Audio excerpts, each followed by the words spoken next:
Hello, everyone. Welcome back to another episode of Longtime Watcher, First Time Writer. It's episode 49. I am, as always, your host, King Fats, the 95th. And as always, I am joined by my wonderful, wonderful first-time writers, ActionShakespeare. Hello. Beedrops. Hello. And the Illiendic Nonnagon. Hello. We got another great episode of Kuga Action? Sure, let's call it action. We got another great episode of Kuga Action for you tonight. There sure was. The action keeps rolling on Kuga. We're right back. Yes, as we cover episodes 9, 10, 11, and 12, that is Siblings, Fierceness, Promise, and Teacher. I don't think we have no preamble anymore. It's weird. People are dying so much is all you realize. Holy shit. Yeah. Oh my God. There's been another 800 kills. Yeah. Just assume that 800 people have died since you last saw it, because it might as well be. Yeah, basically. they keep... So, I guess very minor spoiler for episode 9.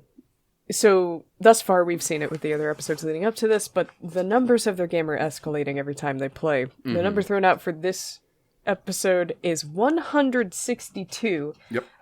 And very consistently, there is a point in an episode where the person currently playing is like, oh, but I'm so close to finishing. So we always have to, we're generally led to believe that they're just very good at this, and virtually every time a new person is sent out to play their game, like 150 people have died. So like, here's the thing, hold on. Didn't, like, the police say, like, literally, like, 278 at the beginning of this episode? I believe that was, like, the total casualties. Yeah. They surpassed Shocker's kill count in 8 episodes. Jesus Christ, you're God, right. Jesus, With less people. Wow. The groggy are not to be trifled with. Not even a For little real, bit. this is crazy, and it gets worse.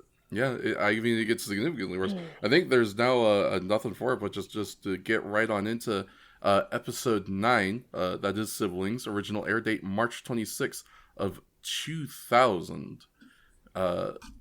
We start in Shinagawa Ward at 1:21 a.m. when it says it's a bus, but isn't it like a freighter truck? Like a shipping like some truck? sort of delivery truck of some sort. Yeah. A large truck encounters smoke. I think someone British wrote that one. Yeah, maybe. As it drives in an abandoned area, the driver gets out, enters a nearby empty warehouse, and finds several grungy inside. Then they kill him. It's So 279, baby.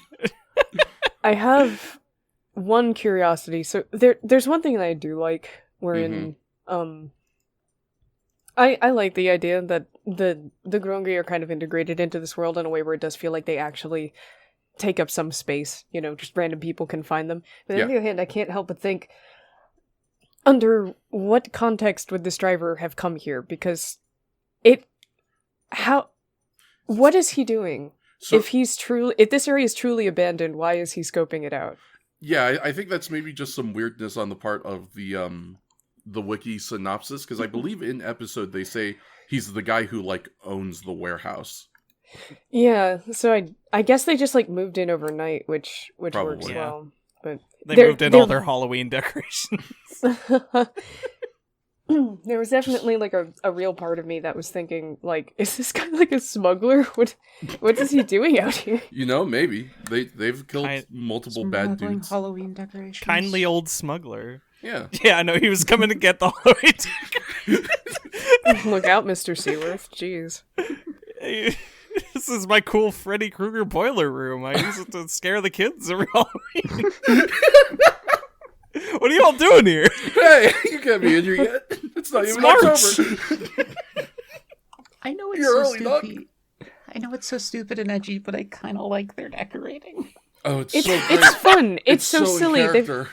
They've got like baby dolls hanging from chains by their necks from the ceilings, and they're like Yeah. stabbing So funny. mannequins. It's so silly. You do. I think it's fun. Fucking scene kids. Yeah, absolutely. Oh, man. I love everything about like the grungy integrating into human society. All of that stuff is done so well, at least to me. It's just super enjoyable. Yeah, for sure. They're magnet boards. Yeah. I like to think they're like 10 years ahead on the trends. A little bit Truly. is the thing. Yeah, they definitely they probably started some shit. The grungy would be on Tumblr. In the early Counterculture awakening of Japan. Yeah.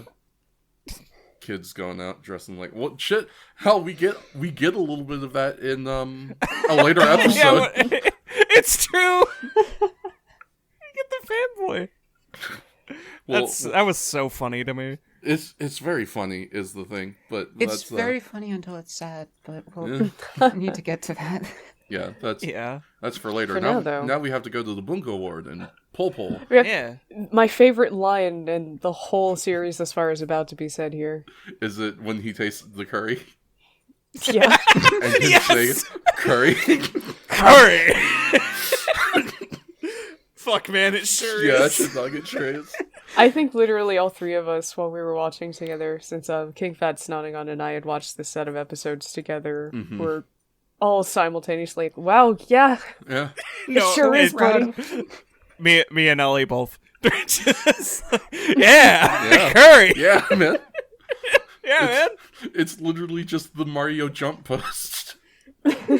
Shit, dog, he sure does. Got the nail on the head on that one. Also, I love this bit. It gives us the Yosuke working fake out. Yeah, right? We think Yosuke's actually gonna do his job for once. Psych! Psych! Not It's his even close, birthday. baby. You Yeah, not gotta that do he nothing. cares. What happens in actuality, though? Let me tell you what happens in actuality. As Tamasaru cooks, Yusuke wishes him good morning as he walks downstairs. Thank you for the stage directions as well. And shows him his shirt. Oh yeah, that's right, which has Kuga's mark on it. It's so He good. keeps making merch of his secret Yeah. identity. So, I am so endeared to that trait. It's so wonderful. It's so silly.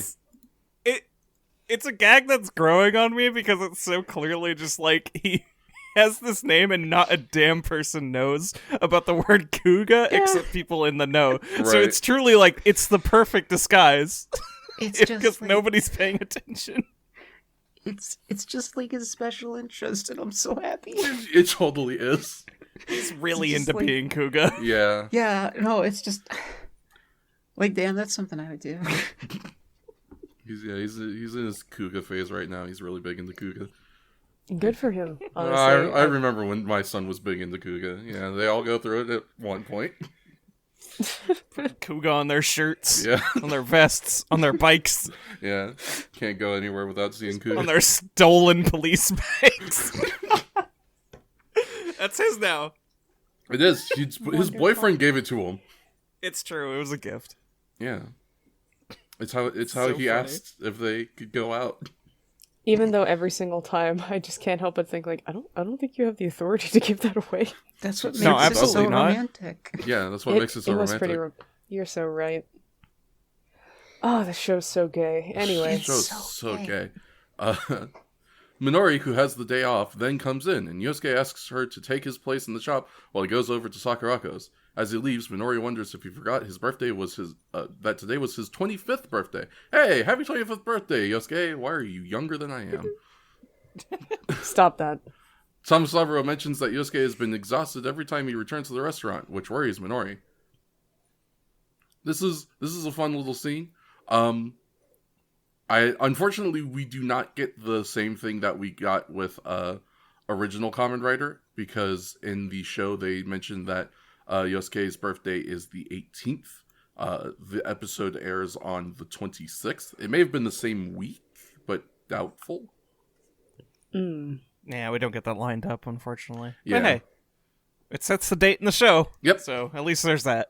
Yeah. Continuity. It was probably the day of production. Probably. You know, they were probably in that season. Definitely. Because I imagine they filmed these a little more ahead of time Yeah. than original Kamen Rider, which seemed to just be week to week. Yeah, truly. But yeah, this is I do enjoy the work fake out. Boy, Yusuke, huh? He don't stop moving even for his birthday. Nope. But we love him for that. I think I've been typing his name as Yusuke for like both my sets of notes. I don't know how I forgot. I think it is supposed to be Yusuke, and I've been spelling his name incorrectly. I couldn't tell His you. name is Yusuke. Yeah. Okay. Damn it. Okay, thank you. You Wait. just fucked me up. Wait, what? His name's Yusuke. His name's Yusuke, and I forgot it. And I was like, I know it's Yusuke, and I'll just yeah. Yusuke? Oh, Yeah. Yusuke, Oh, he sure is. There you go. Mnemonic device locked in. There it is. Yeah. Yusuke. Yusuke. okay, so you Go were pronouncing it die. with an Oh no.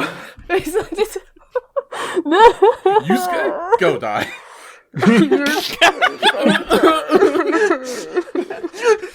Bully him. What a terrible mnemonic device. It's really bad, but it will probably be very effective.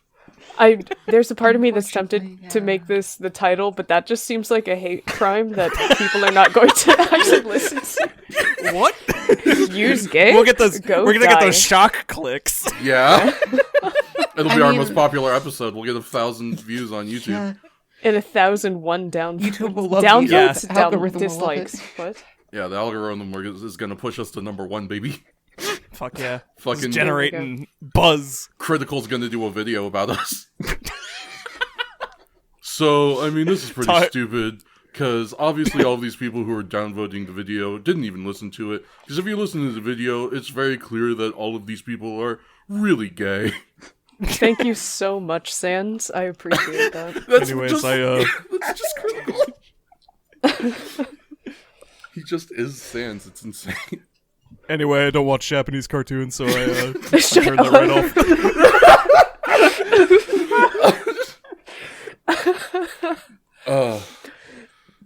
There it is. Now I really do hope that this happens. We could. Absolutely not. It certainly won't. It won't, but it sure would be funny, wouldn't We'll it? name the video that, and then we'll retitle the actual title, so it'll just be in the metadata. There it is. Yeah. Gaming For the the real system. prop hunters.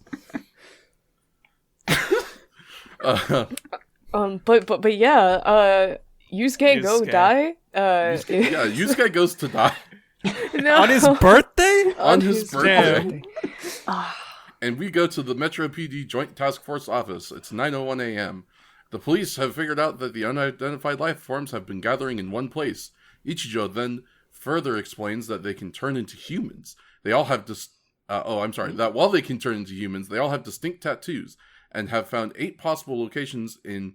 Dude, that is a weird transition, but this is what happens. And have found 8 possible locations in Tokyo where their base of operations could be. He suggests that they have a boss. Period. That's that sentence. Yeah. Okay. To date, 20 unidentified life forms have been found and have had 279 victims, and emphasizes hell. that they need to take action to find their base in order to prevent further casualties. Another officer, Shimazaki, from the police dog training unit, shout out to the dog, announces that the unit has trained Mikado. one dog that can detect the unidentified life form's pheromones. Fuck yeah. I thought I heard the word pheromones in the Japanese. Ichijo also me too. announces that Enokita has developed a smoke bomb that can possibly suppress the unidentified life forms, but still requires testing. Man, this is gonna be a growing trend, Mhm. I think, in the next couple of our podcast episodes. Enokita fucking rules. Enokita is great. I just want to say that up front. I love Enokita. I think my favorite thing about her, and we'll get to this more in this exact episode, but my favorite thing about her is that she's a shitty, terrible mom. and she will never be able to redeem herself in the eyes of her This child. is the episode where you find out Enokita's a MILF. Yeah, And I'm all for it. hell yeah. Truly. Just But fucking yeah, hitting she all is the terrible. boxes. Just the worst. She's so bad at being a mom. Just the worst. The worst. She's the worst. She might be my favorite character. I'm so excited to great. get there so we can just rip into her when we get to that. Well, then It's the next scene, isn't it? Yeah, pretty much. There's just a little sidebar of at the Grongi hideout. Zu Gomagu attempts to declare that he is fit for a gegel. Of course he did. I tried. I don't know how to pronounce this word. It's Gegel. Send me your pronunciations in the comments. Gegelu. Oh, sure. it probably is gegelu. Girugamesh. That's a different. But Ra Balvada denies his request and gives the bracelet to Megigagi instead, who declares that This he will kill fucking clown. 162 Rita. Truly king Oh. clown of fuck mountain. God, He's got Jordans on. he looks so bad, and I kind of love that for him. I believe the exact phrase I used when we were watching was rhinestone cowboy dunce hat clown. Yes, Yeah. that is exactly He's it. covered. He has so much going on. He is a cowboy clown. He's got Air Jordans. He's a shithead who flips off the camera. Yeah. I don't want Truly, to be a it's- cowboy. And he's a squid. Yeah. He's Truly, the full truly package. everything is. We got everything with this dude. Anything that you could possibly want, you get it with this weird ass clown squid. I love him. I hate him. Affectionate?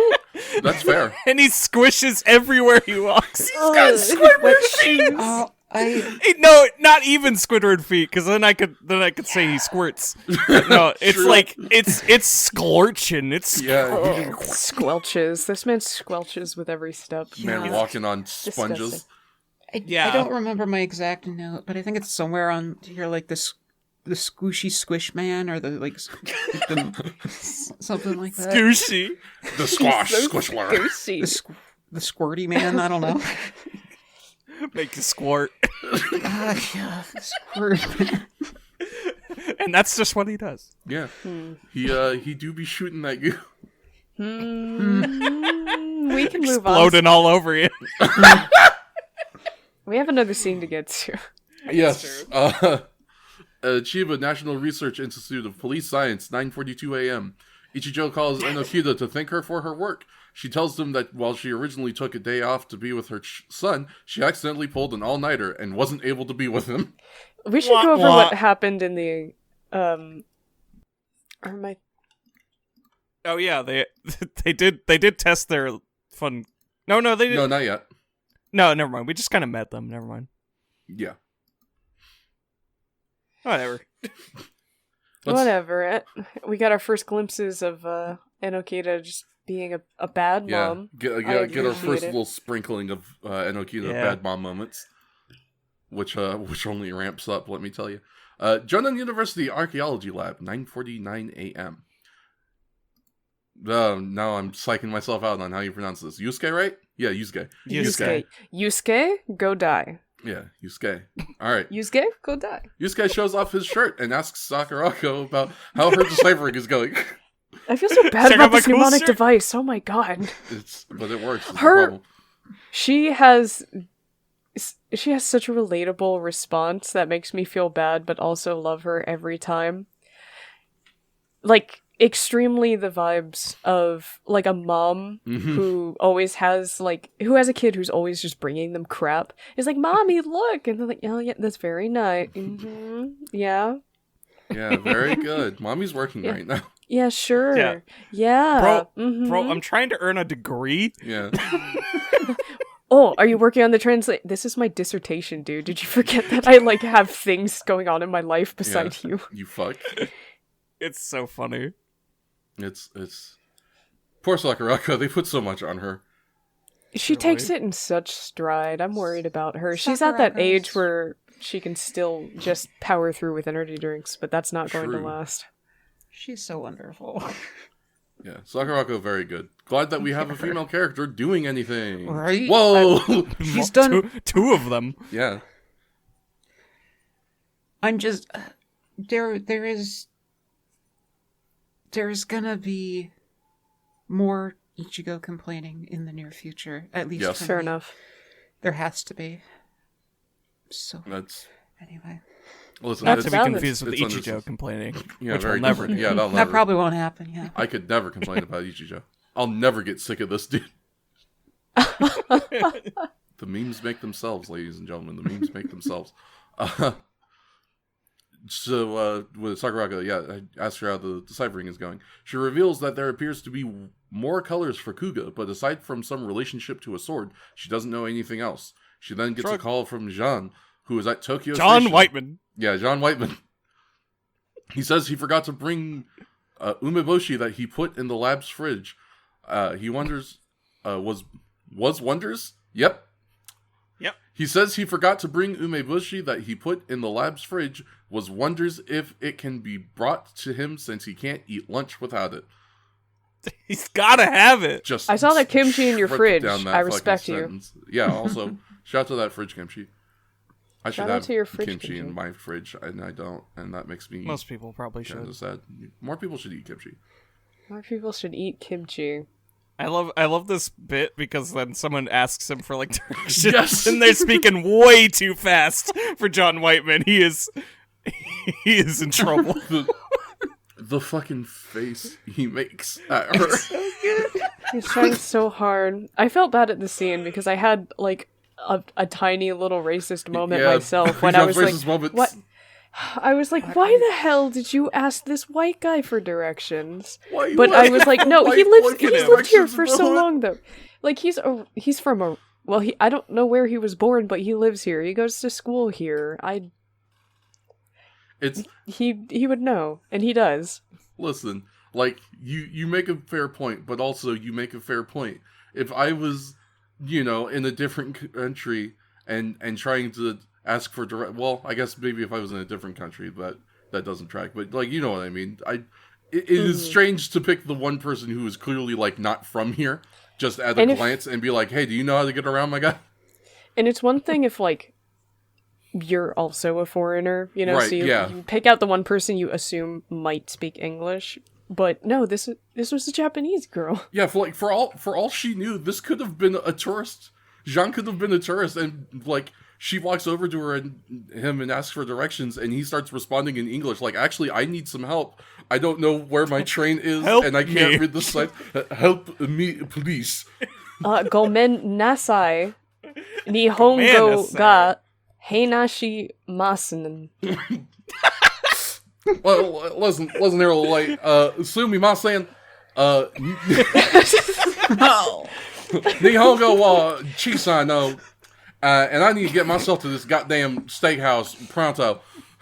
Y'all know which one of these motherfuckers go to Texas or Tokyo? Tokyo.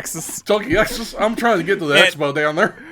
Man, fuck San Francisco. I want some Texas Tokyo. Oh, Texas Tokyo. Oh god. What a hell state.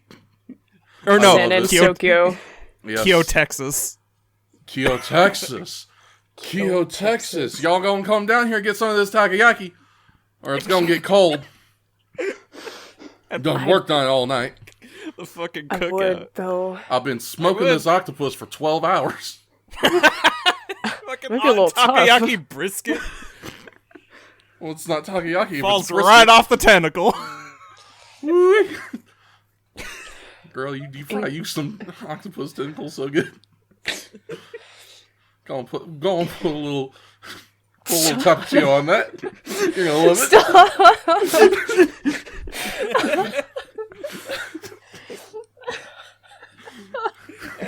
Anyway, Does anyone know where the plot is? I can't remember. where's the podcast? I can't find it. Oh, What's the plot? I'm escorting Mr. Tapatio out of the building. All right, you have to go. Well, we're gonna go to Pol Pol. It's 10:07 a.m. And Thomas Avro shows Minori a scrapbook of newspaper clippings of ULF4. Kuga is his special interest too. He just doesn't know it. He's so cool. We should make a show about this guy. Yeah, man. ULF4 is the dopest. He's got different forms and shit. Like, easy marketing. Easy marketing. I don't know what you're talking about, Yusuke. Listen, I don't care anything about this whole Kuga thing, but ULF4? Now, You want to talk about ULF4? Now look at my scrapbook here. I've got everything. Isn't he great? Isn't he dreamy? Don't you wish you could meet him? Oh my god. Like, what do you think he would be like? Do you think he'd be like the other He twirls Yoaps? hair. Like, Literally. I love what do you the think it scenario. looks like? I love the scenario of someone dead ass asking to Yusuke's face, "Don't you wish you could meet him?" And him going, "Yeah." Yeah. He would absolutely say that, though. Is the thing. Like incredibly genuinely, just like, "Yeah, I wish." That would be so cool. And then leaves. Yeah. No, Yusuke, though, he'd leave, transform, and come back. No. He looks in the mirror. mirror. Oh my god! Thumbs up. Whoa, it's Kuga. Whoa. I mean, you will love 4. Yeah. Dekimashita. I'm finished. Also, I just want to, like, this is a very tiny thing, Just but I just want to appreciate, like, the cinematography in this scene with the scrapbook, because, like, we get a scene where the camera is, like, rotating around the fan, and I'm just like, we never got any of that stuff in Ichigo. Yeah, we Like, couldn't it's even such a spell simple cinematography scene. back in Ichigo. But, like, it's just different than what we had for the last, like, 10 minutes, and it's like, wow, we're doing different things. Wow. Yeah, that's kind of just I know. cinematic language between the 50s and the early 2000s, I know. though. But I'm grateful for it to come Yeah. back. Like, I've Sure. seen, cinema from the 50s and such, and I feel like Ichigo specifically was definitely leaning on, like, the lower budget end of things, and you could feel it within the cinematography. But They probably had one camera. Yeah, Yeah. almost assuredly. It's, they have one camera. They 30 don't minutes really before want the to shot. move it around a whole lot. Yeah. Yeah. Take 30 minutes. Move it somewhere else. I just Yeah, appreciate I mean- it, though. I appreciate the art evolution. It's good. Mm-hmm. Shakes it sound Anyway. like maybe you were going to say something? Oh. I just about old movies and surprising cinematography occasionally popping up, but shit was pretty flat a lot. Even like classics were very flat in comparison to how people tackle movies these days. Yeah. And I think that a lot of that also came with the micronization of technology over several decades. Yeah, I'm sure that helps so much. Cameras were fucking big back in the day. Like, you really couldn't do a lot with them, is the thing. So, like, I don't blame them. But every once in a while, they pull out something. Just, Manchurian Candidate was a thing I watched recently, and it surprised me in a couple spots. It was like, ooh, wow, this is really out of its time. But for the most part, also, a lot of just flat scenes. Yeah. So, close-ups, wides. It's bread and butter. And you know Speaking what? of spreading butter, question I mark? love Wait, what? butter. Yeah, we're about to spread some butter. In Taito Ward, 10:15 a.m. As two schoolgirls talk about grades, Migiga yeah. appears. Panicked, the two Squid Man. schoolgirls try to run away, but one of the girls got accidentally tripped off. That's such a weird way to say one girl trip. Yeah, Poor well, Yuki. that's what you get for reading directly from the thing. Ain't that the truth? Migega transforms into his Grongi form and shoots superheated ink into one of the girls, causing an explosion that kills both girls. This is Squid Clown sudden... murks children. Yeah. Straight up. Like, there's like 2 seconds from goo to explosion. It's fucking insane. Yeah. Quick lighting. Quick igniting. Yeah. Yeah, they just die. It still keeps getting me. I still keep being surprised anytime a kid dies in the show, but it keeps happening. He also said they have a really killable face, Yep. which I laughed a lot at. Yeah, he's a clown. Yeah, he come up out the water and he says, "You got a real killable face." Oh, And thank you. If someone came out the water and said that to me, I don't know how I'd respond, honestly. I'd I'd say, push oh, him thank back you. in. Yes, head on top of his head. You get back in there. Yeah. Back in the drink with you, briny Brian.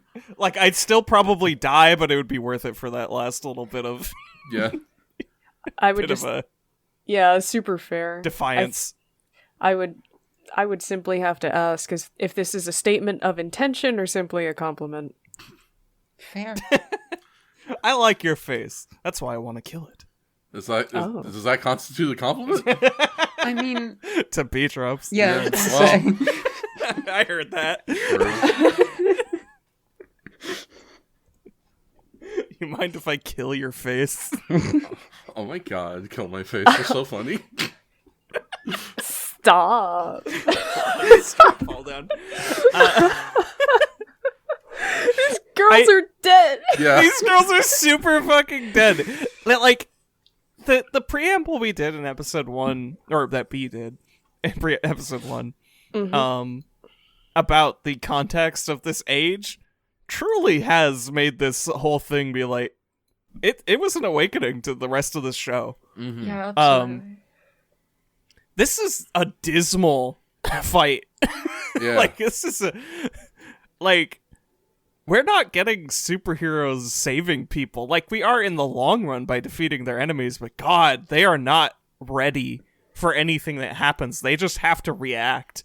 And I feel Yeah. like that's entirely the mentality of the year 2000 in Japan. It's just like, there's truly nothing we can do at the time, but we can only try to prevent it in the future. Yeah. And it we are- sucks. We are not chasing villains, we are chasing murderers, which certainly implies a history. Yeah. And that's just the reality here. I mentioned it earlier or later in an episode, but I think it's just the general thing still applies for the rest of the series so far, is that like that concept of, and that's what word am I looking for? Setting, I guess, of the themes with that prologue, kind of informs a lot of their choices, intentionally or not. Like, you've got the heavier, kind of grindier metal music. Like, even just, like, the film is, like... I mean, this is just, like, a technological thing, but it's still cool. Is, like, the film is a little bit, like, choppy. You're fighting instead of, like, dirt paths made for fighting. You're fighting in streets that are, like, kind of starting to, like, with cracks showing. And I think just having that setting there really enforces the legend reborn sort of thing and the disillusionment of the superhero-ness. So Yeah, really kind of brings to the forefront that we've sort of modernized things, kind of both for better and for worse. Yeah. An anxious time. And it hasn't gotten any less anxious, good God. and also Surely. like Not really.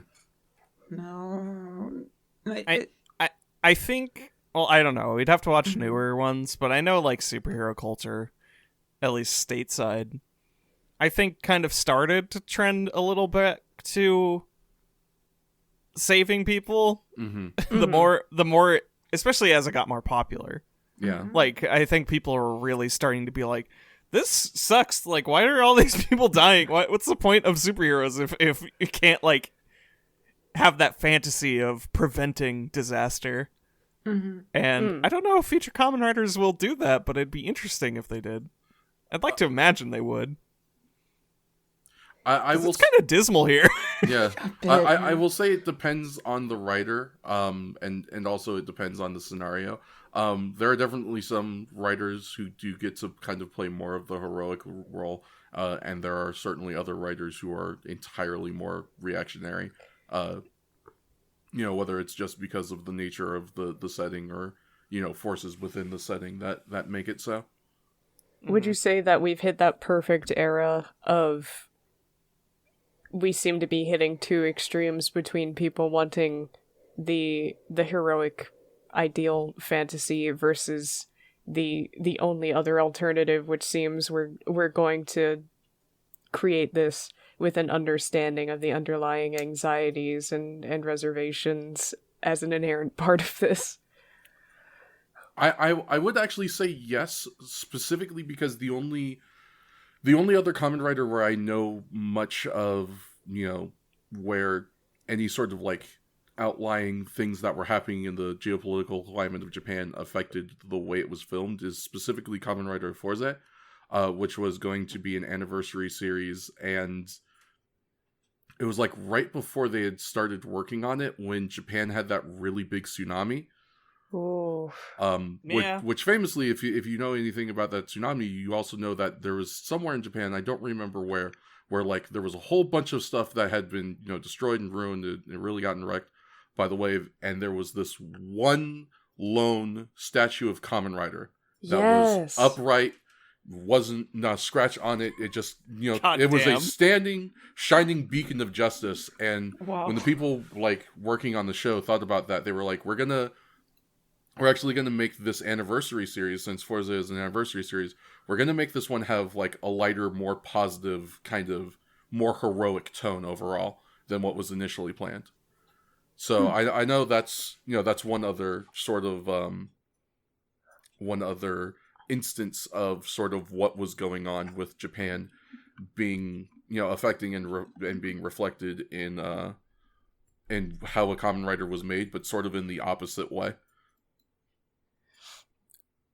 Just as a small tagline, this is the Kamen Rider statue in Miyagi that survived the tsunami. Yeah, I did not actually know where it was, so thank you very much for that.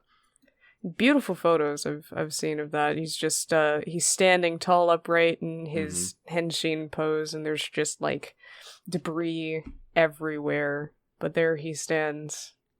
Yeah, like literally just like a physical embodiment of our tagline at the the end of the show.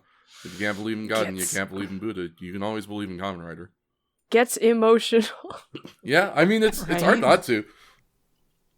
Oh my god. Yeah, it's I highly encourage you to look up pictures of this. If you just search like Kamen Rider statue Miyagi, you'll find some good photos of this statue. Yeah.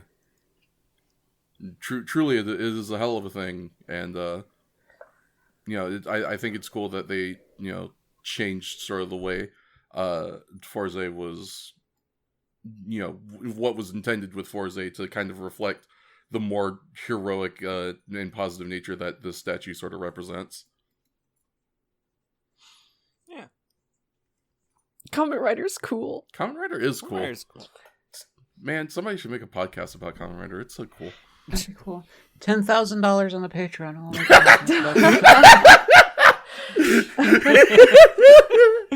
Oh god, these girls are dead. Yeah. Wait, what? So yeah, I'm sorry. This is a very Meanwhile, this was a long tangent because we just We were still murdered talking two about children. Kamen Rider, though. Yeah, we were still talking about Kamen Rider, but I think we needed to distract ourselves from the fact that we just watched two like schoolgirls get murdered. Yeah, these poor high school girls just got exploded. She's never And going to some get a higher fishermen are grade than a next. C in math now. she died with a C in math. She died with a C that in sucks. math. Don't you think it's poetic that she died with a C from a guy who crawled out of the sea? No, that's mean. That's rude. Nonnagon, go to the timeout box. Okay. I'll hand you a cookie. That was a good one. Thank you. Horrible. It's terrible. Can't believe you would say something like that. Oh my god, is everything Anyways. wrong with the game of podcasting today? Meanwhile, back at the cafe, I think. Yusuke comes back to the shop as Minori continues to look over the newspaper articles in the scrapbook. He tells her that Kuga may have the fifth form, and she then comments that it's been 2 months since he became Kuga, and asks if he has become a weapon of destruction. Before he can reply, Tamasaburo hands Yusuke the phone and says that the handsome man who wears a long coat is calling. Oh, my boyfriend. Oh my god! Does it actually say that? He does actually say that the handsome guy, because I even had to note about I forgot that he calls Ichijo handsome. Well, I just meant like I'd find it very hilarious that was put into the synopsis word for word instead of just saying Ichijo is calling. Yeah. Thank you for paying attention. But yeah, thank you for making sure to point out how gay the show is, Vicky. We salute you. Yeah. Minori, go ahead. I don't have a lot. I only have a single note about that scene. Surprisingly, not about the handsome man. When that scene starts, it looks like the manager is taking a leak in the plant. God, he's holding that watering pot at perfect level, and he's just kind of standing with his back to the camera. he shakes it. Before he leaves. Yeah, right. I'm pretty sure he actually I'm did. pretty sure he does. That's amazing. That distracted me from most of the rest of the scene. That's fair. I do appreciate this line though, because it's very it kind of speaks to the crux of what's going on in this episode. This line in the synopsis on the wiki. As he leaves, Minori tries to tell him that it's his birthday, which surprises Yusuke. Yeah, right. So lost in the sauce is he that he doesn't even remember the own date of his birth. Whoopsie. Yeah, whoops. Well. I didn't realize I was forgot. alive. Anyway. Occasionally, who hasn't had a birthday like that at some point? You just wake up and you're just minding your business, and suddenly it's 3 p.m. and you're like, you glance down at the corner of your computer monitor and you notice the date and you're like, oh, okay. I regret to good. inform you I have too much existential dread about birthdays to have that happen. But... Yeah, I was gonna say I'm too busy trying to turn my birthday into a fucking event to have that happen. It's the one day. It's 1 day a year. Please, just let me do something. I'm begging you. If not today, when? How about you, Shakes? I'm sorry to gang up on you, B. No, it's fine. I just want to hear your honest take. Oh, I think I'm more on the existential dread side, Oh no. considering how I have not really had many birthday parties to speak of at all. Well, you have the party to get out of the existential dread, like to push it into the back of your mind just for another 2 hours until you fall asleep. I probably should have done that for the past 30 years. Yeah, I mean that's basically what I'm trying to do. Yeah, it's a distraction. Shit. I'm growing an extra arm so I can clap every single one of you on the shoulder simultaneously and say, "Hey, I'm here for you." I know. You good? You are in fact here for me. You came to my birthday last year, and thank you for that. I did. It was lovely. It was a good time. That sounds fun. Yeah. Take I had pasta. your friends to brunch, Shakes, on your birthday. You will For not me, regret it. Dude. Oh. I should have gotten way more drunk. You should have gotten way more drunk. It's, maybe next time. Yeah, next this time year. I'll actually make sure might- to save money Yeah. Maybe to I'll actually drink a lot. You- Throw maybe me I'll on an fly iPad down to and put me Texas. onto Hell yeah. Oh, really? share. I'll join. All right, let's go. Yeah, we're gonna get fucking wasted. I'll Poor fly down to Words is Texas so probably you going- can get me drunk. Hell yeah. Knocks on the window. Poor Words is probably there. A decent chance that if he's coming, he's driving. Yeah. Poor guy. It's fine. I'll get him wasted too. We'll crash. It'll be good. No. Which, Let's die. if we won't actually die. We'll take an Uber. It'll be fine. Birthdays. Birthdays. Birthday. Anyways, I think Anyways. I think next is Bad Mom 2, the sequel. Electric Boogaloo. we have yeah. we have one scene in between Bad Mom 2, which is basically just Shimazaki and his dog are on the scent yeah. of the Grongi. So Mikado. Remember her name. remember the name of Mikado. Oh. Should we actually just get out ahead of it now? Because we're going to talk about that episode in this No. batch, and we need to. We'll get to it when we get to it. We'll get to it. I feel like we need to make sure the TV tropes page is updated with our podcast. It'll get there. It'll get there. It'll get there. Very fair. Well then, yeah, let's go watch Inakita be a bad mom in Minato Wars, 10:48 a.m. Hashtag MILF Hashtag- moments. Hashtag MILF moments. Another Number 7. hashtag MILF moment from Inakita, in And which she learns it's so fucking easy to win your children's approval. You just gotta get them ice cream. I mean, yeah. Anyways, time to abandon him immediately for work. Immediately, You're gonna have to literally, give them- immediately. You're gonna It have to feels give like- that kid so much scoops. This Never kid put up. is, during the whole time, really having a difficult time enjoying the company of his mother. All the time being like, I'll hold Grandma's hand. I don't need to hold your hand. And he's just looking down until He's she's so like, sad. oh, we'll go to that place you wanted to go to. We'll get ice cream. You can have 2 whole scoops. Won't it be great? And then he's like, yeah. And then Literally, as the only he thing grabs her hand. The only Yeah. thing worse than this child just being disappointed once again is this child being promised all of his hopes and dreams on a silver platter before he touched it and it turned to sand in his hands Yeah. and escaped between his fingers. So long. It's something. And Akita, you're such a bad mom. I love her. It's great. It's You would. it's She's kinda gotta do wonderful. that science. It's important. Yeah. It's weird because like I don't want to chastise her too much because it's not like she has a nothing job. She's doing insanely important work, but also like holy shit, spend time with your son. No fucking time. Gotta go. Fuck them kids. Fuck them kid. Fuck that kid. Yeah. Listen, if Any I can good ruin the common life writer of knows. one kid in order to save the lives of 1 million kids, I'll do it every time, baby. That's a great Michael B. Jordan. Michael Yeah, Basketball Jordan's. basketball Jordan. Oh no, it's stuck. What else would you possibly call him? You're so right. Metro Bowman. Oh, this poor kid. Yeah. And this was the episode that seems to have solidified everyone falling in love with Enokita. We love a deadbeat mom. We love We deadbeat love- parents. We love a failed queen. Wonderful. Failed queen MILF. Especially when her failures have very severe repercussions on the lives of others. True. Very. Never mind. Ironic, yeah. It's funny because it's really only interpersonal. Like she's really good at her job. Yeah. It's probably part of She the gets problem. shit done for the crew.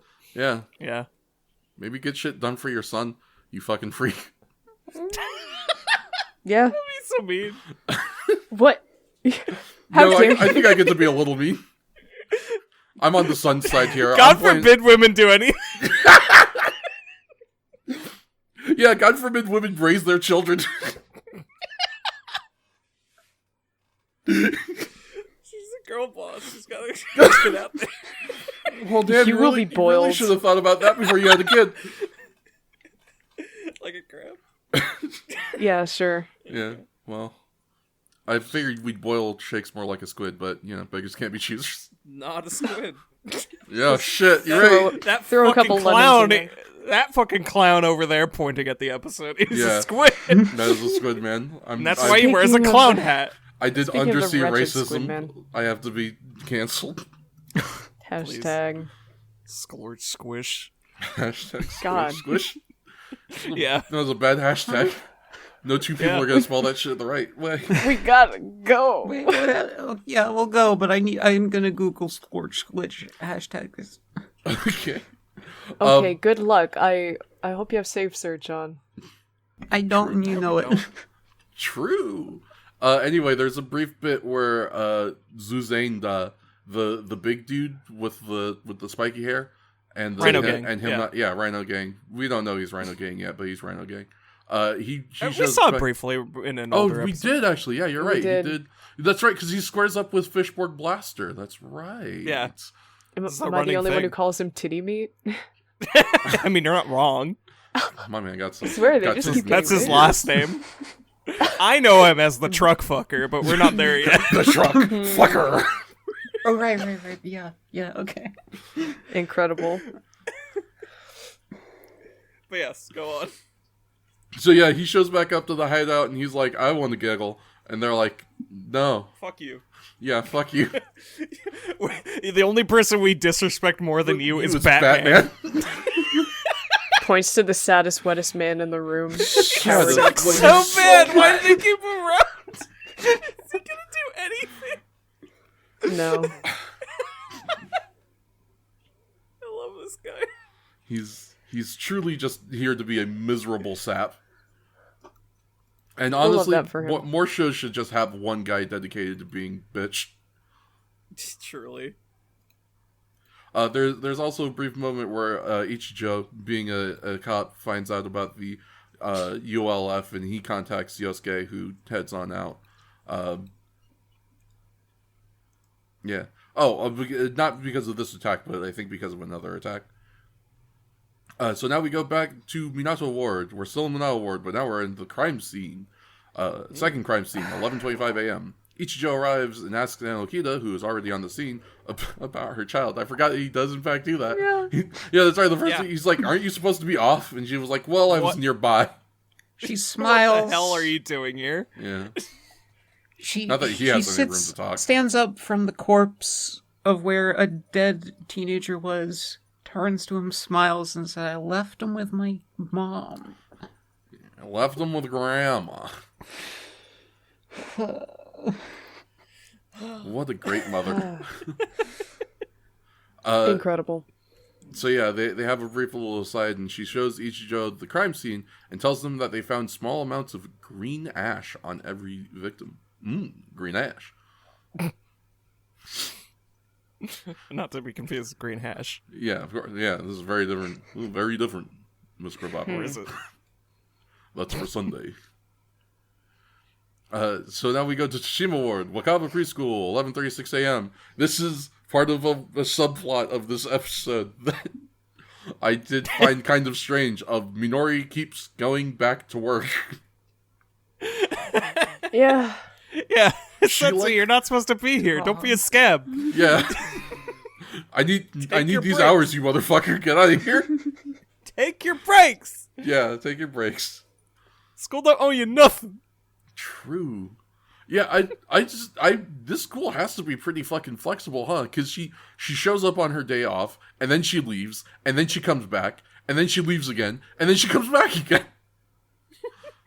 I guess it's her day off. They don't need her I guess at she's not all, beholden. so- She probably just didn't actually punch in. Just doing it for the love of the game, baby. God. I I guess you know, Couldn't be me. schools for a in Japan teacher. are better funded.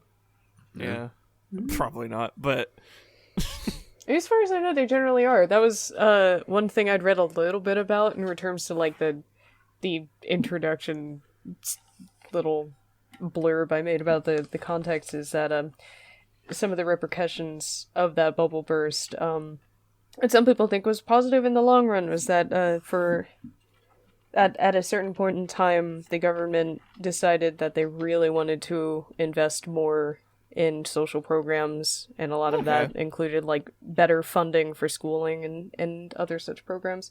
So I don't want to say it was like these are great things that happened from the economic collapse, but it was like well, you know, there was a shifting in ideology regarding how we should handle our budget. It's a So positive. that's You know- something. you know, it's funny. It's almost like Japan didn't have some other government-funded resource taking up trillions of dollars, and that they could, like put towards other things, I don't like know why school. I don't know why you would propose such a horrible system could even possibly exist. Yeah. Honestly, I just was envisioning something weird, and like it's just great that that's not happening in Yeah. Japan. Truly. it's great that that's not happening in Japan. That would be very like dystopian, How- I think. Yeah, How That stiff would can be we get with genuinely this awful. Japan? Can we get it to sound like it's being superimposed in post? Wonderful that this Japan. isn't happening in Japan. Japan. Yeah, Japan. Street Fighter 2 Yeah. noise. Japan. Incredible. Anyway, glad that Speaking this of is fighting. wonderful- yeah. Speaking of fighting, we're gonna throw Chingas Oreos with Megigiga. Yeah. Megigagi. That's it. I'm sorry. Megigagi. Megigigi. Megigigi. Squishy squid. Yeah, squish. Squishy. Squish. Squishy. Squashman. Yeah, he attempts to attack some workers. He runs afoul of Yusuke. You know what it is. entry. He keeps doing this. He keeps doing the he does this, motorcycle like 3 entrance. times on him. It rules. It's so good. Yeah, Yusuke fucking jumps his bike and just hits this dude full on with the bike, which does not do nearly enough because he is a genetic freak and he's not normal. It's true. I'm sad to say that I feel like this officially started the trend where he doesn't fight to Henshin anymore. And that made me sad because it did keep going the more episodes I watched. It's like, oh. Yeah, But it's fair. we got- That we was a got- very cool thing that they did, the whole fight to Henshin sort of thing. But But like to Yusuke's credit, he doesn't want to fuck around anymore, unlike Yes. Hayato and Honko all the time. mhm. Like, don't bother, just transform. Let's Yeah. go. let's get shit done. Come on. Put that motherfucker in a cross-faced chicken wing Yeah, crossface chicken wing. and end the episode. He's going for it too. He's fucking raining elbows Locked and it. Yeah, right. jabs to the fucking abdomen. That shit would have been rough on an actual person, but this is a squid. He don't got bones. Him got no bones. This man is sans bone. Ironically. Yeah. I wasn't going to, and yet I did not need to. Yeah, don't worry. That's what we're here for. So we get to see part of, essentially the beginning of this fight scene, which is obviously going to continue more in our next episode. We go and check in at the nursery again, where, we just see Minori talking to one of the other teachers at the nursery. Why did I say nursery? It's a daycare? This is a school? Oh, I said nursery because the wiki says nursery. What is it actually? Whatever. Is it a daycare or? It seems like a kindergarten. Yeah, like a preschool kind of situation. Probably okay. Preschool, I think, is good. Let's do preschool. Because they got the little Yeah, they got the little flowers. uniforms. the tofu Their on the widow fire. uniforms. Oh, they wear their yellow hats. They got their little right? ranseru. Oh, they saw it Little all. booties. The little booties. Little booties. I love these kids, legitimately. Like, every time they show up, they're so fucking cute. Precious children. Precious children's. Just a bunch of precocious little youths. Just a bunch of little munchkins running around. Look at them. They're so small. You could squish one if you tried. It'd be easy. No, we've seen enough child death already. No, we Yeah, that's haven't. true. No, we haven't. No, we gotta haven't. beat the Murder shit more out of this children. squid clown. Murder more children. But yeah, so while she's there, she sees on the TV that number 4 has been seen battling, and she knows, that's Yusuke, so. Feelings.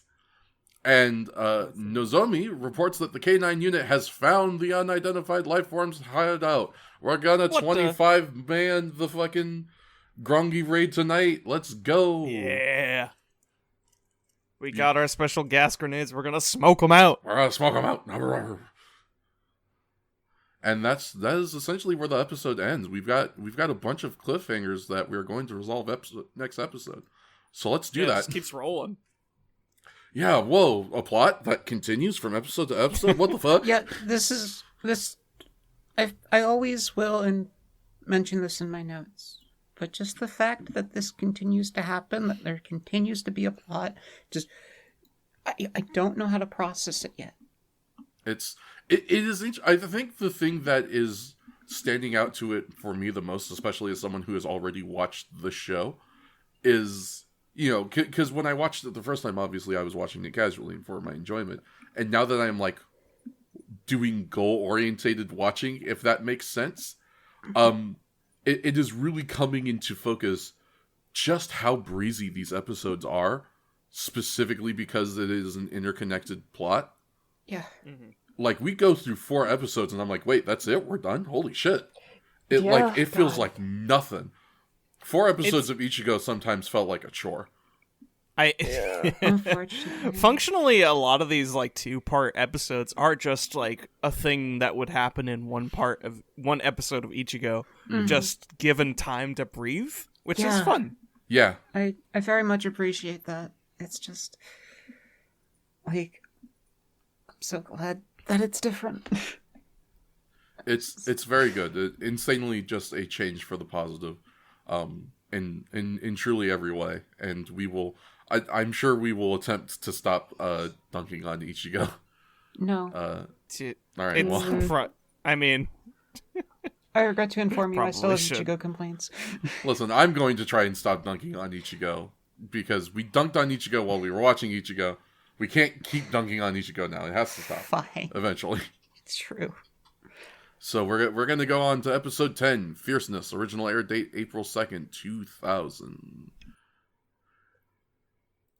blah, blah. Mm. So we. Blah, Blah, blah. Blah blah. Okay, I'm All right, sorry. are we done? Are we Go all on. done making Yeah. fun of me? No, I'm Y'all sorry. get y'all I'm get your done. fucking yucks in?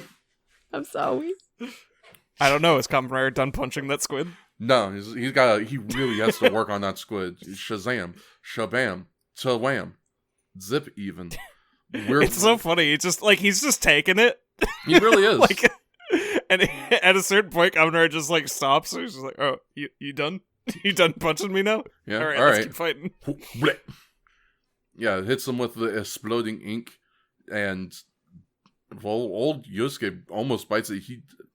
He gets battle damaged. He gets Yeah. battle damaged. He gets love battle it. damaged so significantly that it's in the Shout Factory thumbnail. Oh, nice. That's a good shot. It's funny. I'm very happy that we're at a point in our suit budget that we can do shit like this. Because what a great, like, additional visual stuff like that is. I love battle damaged suits. I love the fucking trope of Kamen Rider and Sentai helmets where, like, part of the eye is broken out so you can see the actor's face in it. Oh, it's so good. I love that shit so much. And I'm glad that we start getting a little bit of a taste of it in here. We definitely work our way. It keeps working its way into future episodes too, which is fun. It's just it adds like a really nice sense of realness, especially to the combat, which already is starting to have like or has had a better sense of realness to it. Especially because just like even just sound effect wise, they make the hits sound so solid and palpable. You know, and everything about like the choreography, you know, the specific moves that are used in fights and stuff, you know, really helps kind of make the fights really feel like they're actually happening where they are. Which, you know, obviously, like, you know, film wise they actually are. They're, you know, these aren't all the time. These aren't CG models, but you know, it's still it adds to everything in a really nice way. At least in The touches. yeah. Just little touches. They add so much. Yeah, it is amazing what little touches can do, especially when it comes to fight choreography. But anyway, so we fight the squid. We can't beat him. We get battle damaged by the exploding ink, and it seems like things are going to go real bad for Kamen Rider. But then our squid man, he leaks vapor. You know how squids be leaking vapor. It's out of steam. Yeah, it was steam. Why is there steam coming from your squid man, Seymour? And then he just jumps in the water instead Yeah, of answering. he's got it. Spoosh. Listen, if you are venting steam, that means you have overheated and you need to cool yourself. Why not take a refreshing dip in the water? Maybe you could have an iced cream. My brain immediately went to that one dude who was basically Son Goku from Read or Die. Oh. Just who can't fly in his cloud anymore. He's like, oh, out of steam. That's for me. Yeah. Well, and Proceed. Good for you, though. Honestly. It's for 3 out of the 4 people in this yeah, I was gonna say call. Sorry, Fats. I remember part of it. I'll get to you. Well, you showed me the OVA at least. I know Oh, that did guy I? showed Okay. up. Yeah, All right. but Cool. but that Great. was also a while ago. Let's have started. Yeah, Sorry. you've begun. Don't worry. Let's go to the Shinigami Award. 1:14 p.m. Ichijo joins the group of police outside the Grongi hideout and congratulates the dog that found it. Say, do we ever actually get a Mikado. gender for the dog in episode? You know, I'm not sure. I think they only for ever some called the reason dog I felt- Mikado. Mikado. Mikado. Say his name. Mikado. His name is Mikado. Mikado. Oh, we'll say it. All right, you know what I'm gonna say. I don't know how many of us wrote that exact note. Just the name. Yeah, I'm sure. I didn't write the name, but there was a no. There was a note. So yeah, he congratulates Mikado. He then asks Sakurai what the situation is, who informs Ichijo that they have found the missing president of the storehouse, who was probably killed by the Okay, so yeah, this is the episode where they confirm that the guy they killed in the last episode was the owner of the storehouse. Well, there you go. Who was probably killed by the unidentified life forms and are waiting on the smoke bombs. Yusuke, hearing the report over the scanner, heads over to the Grongi hideout. Rabalvada tells Zuzainda that his smell lured the Rinto to the base. You stinky. Bro, you stankin'. Stank-ass stank, man. Rhino Gang, why are you so smelly? And also, Batman, why do you check? Ass. Batman, why do you check? Yeah, he really went up in there for a whiff. He really started. He sniffed him like he was Bear in the Big Blue House. This shit was fucked up. He spun. You smell like Linto.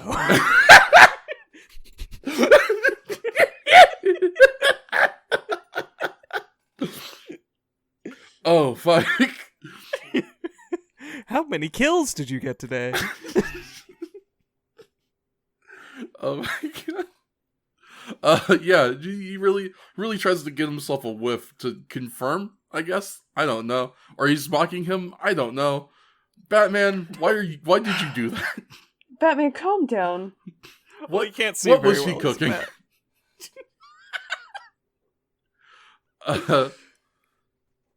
So yeah, they complain about his stank ass stink, and then the smoke bombs go off inside of the warehouse.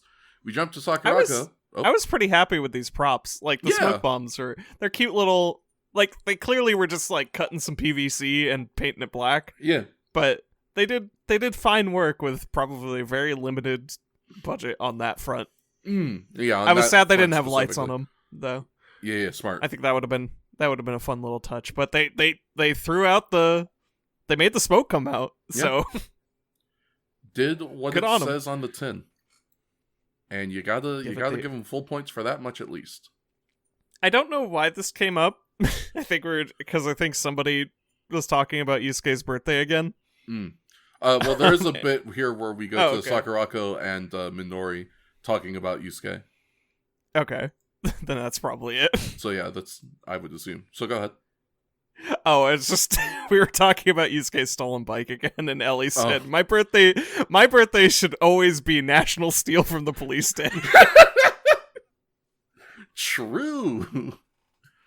I should get to steal one thing from the cops on my birthday every year. Doesn't matter what. Doesn't matter. Yeah, just I want something. Give me all of your weed, you fucks. I know you've got the good shit in there. I want that. There's also a cop. There's also a cop hanging out when they're smoking him out.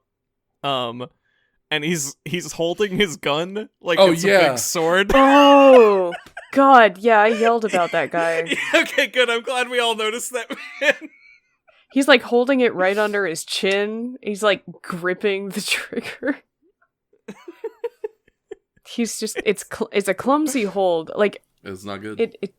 It's bad. It feels so weird because most of the other actors thus far have had decent, use of the gun props. Mm-hmm. So this just felt really like it almost looks like somebody threw him the prop gun and said action while it was still midair, and he had to catch it and keep going. Like that is the vibe the way he's holding it is to me. That that's actually incredibly fair.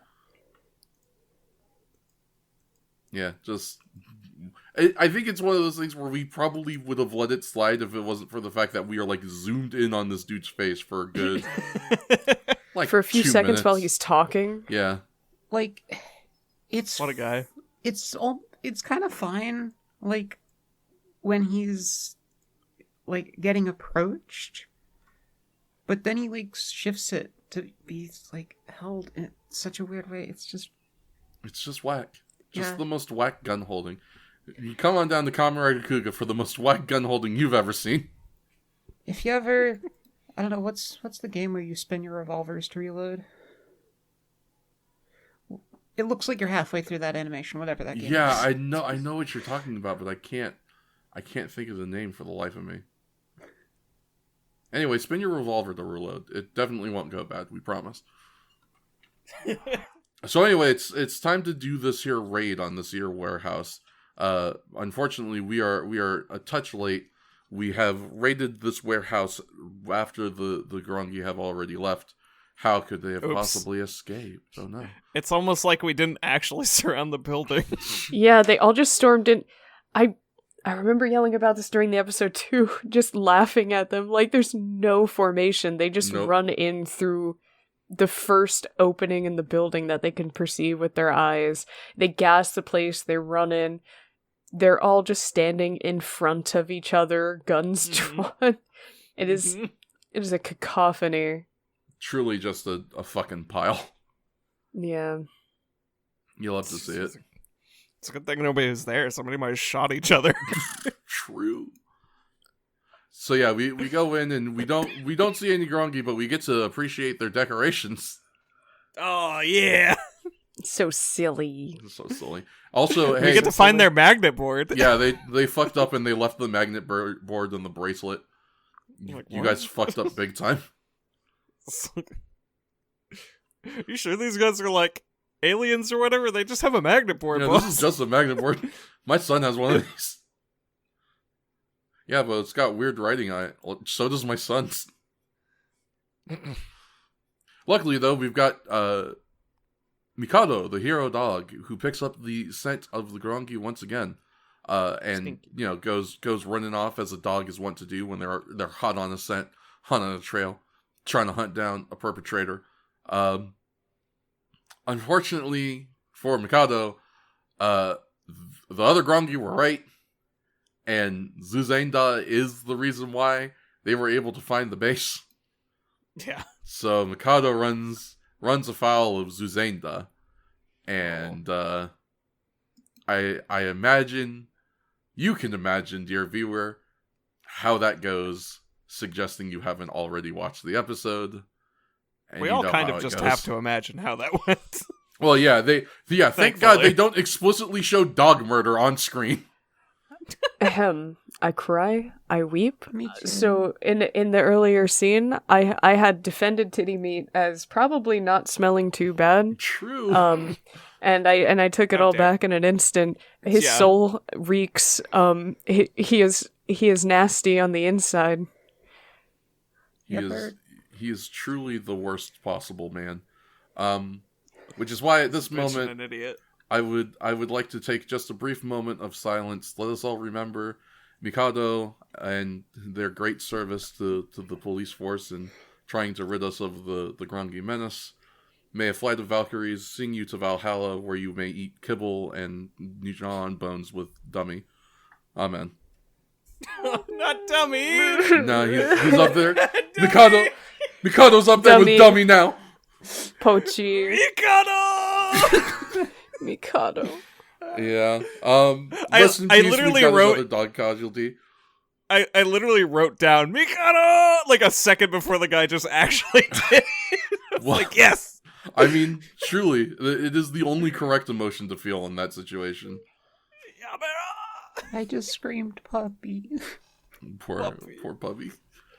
I was filled with rage and bloodlust and regret for having defended titty meat. Why did you defend him? It's frustrating. I shouldn't have. I didn't write this down, but like me and Ellie called the shot immediately. Like with the first time a dog showed up on screen, we were like, "Oh no!" But she was like, "If they kill this dog, I'm gonna shit." Well, congratulations. Well, you know, I guess. guess you had to pause the episode at that point. Yeah. Right? Shitted and farted. Anger. Yeah.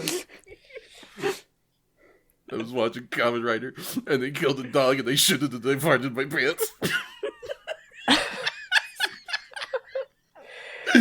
What a great alternative title that most certainly YouTube would not like. I forget. Did we? It's a clickbait title. You get the red circle. Yeah. Kamen Rider pointing at something. Common Pogger. Yeah, like the Wojak. Yeah, I was gonna say. Remake the fucking Wojak, the two Wojaks pointing at. Just pointing at a dog. Yeah. I was You watching won't believe Kamen what they Rider do and to I needed this empty dog my in bowels. Kamen Rider. Oh my god. Oh, we have to go. We do, yeah, we really have to go, or else we're going to stay on this lingering shot of Shimazaki holding his dog's bloody collar while Yusuke's in the background. Sucks. Yeah, It which, sucks. It's kind of sus, by the way, just a little bit, yeah. Let's go back to the preschool. That'll be more fun, right? We're watching kids do cute kids stuff. They're reading stories. It's adorable. Oh yeah. One girl wants to read a specific book, but it's not there because another kid's reading it. But this third kid, you gotta fucking hear me out here, people. They didn't give a single one of these fucking kids names, at least that I recall. No, I think Not they really. give. They did. I think they give one of them names because Misako? one of the kids Oh yeah, no. calls One out with- the name of the kid with the book. What did you put his name? I don't remember, but Oh, in any case, okay, it's Hiro, It's not Shoto, that and important. Risako? it's not remotely important. Yeah. It's truly not. What is important is that these two boys start getting into a fight because, like, obviously one boy wants to keep reading his book, but the other one is like, "Hey, I'm getting this book for this girl because I'm like number 4. I'm just like ULF4. I fight bad guys for justice." Which Does Kamen Rider cause kids to violence? Yes. yeah, he almost fucking completes his heel turn. Yeah. So he Beat you know, we argue over this book for a little bit. You know, our hero of Justice Boy finally gets it and he gets slapped. And so obviously he slaps back and now we slapping.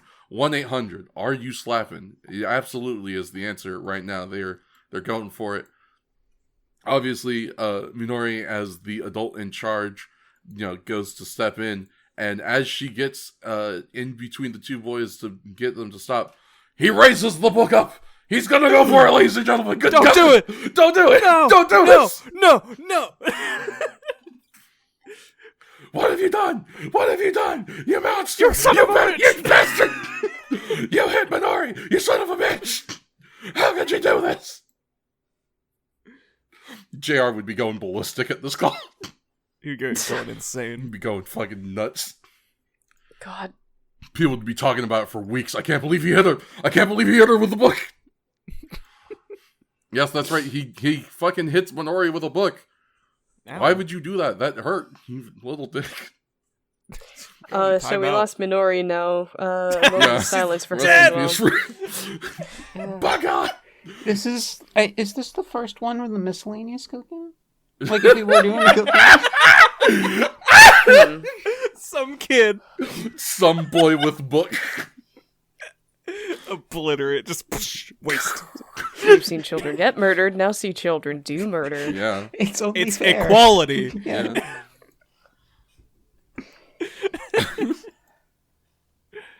I do. Oh, No, she's fine. Yeah, I do appreciate though that this is just a nice little.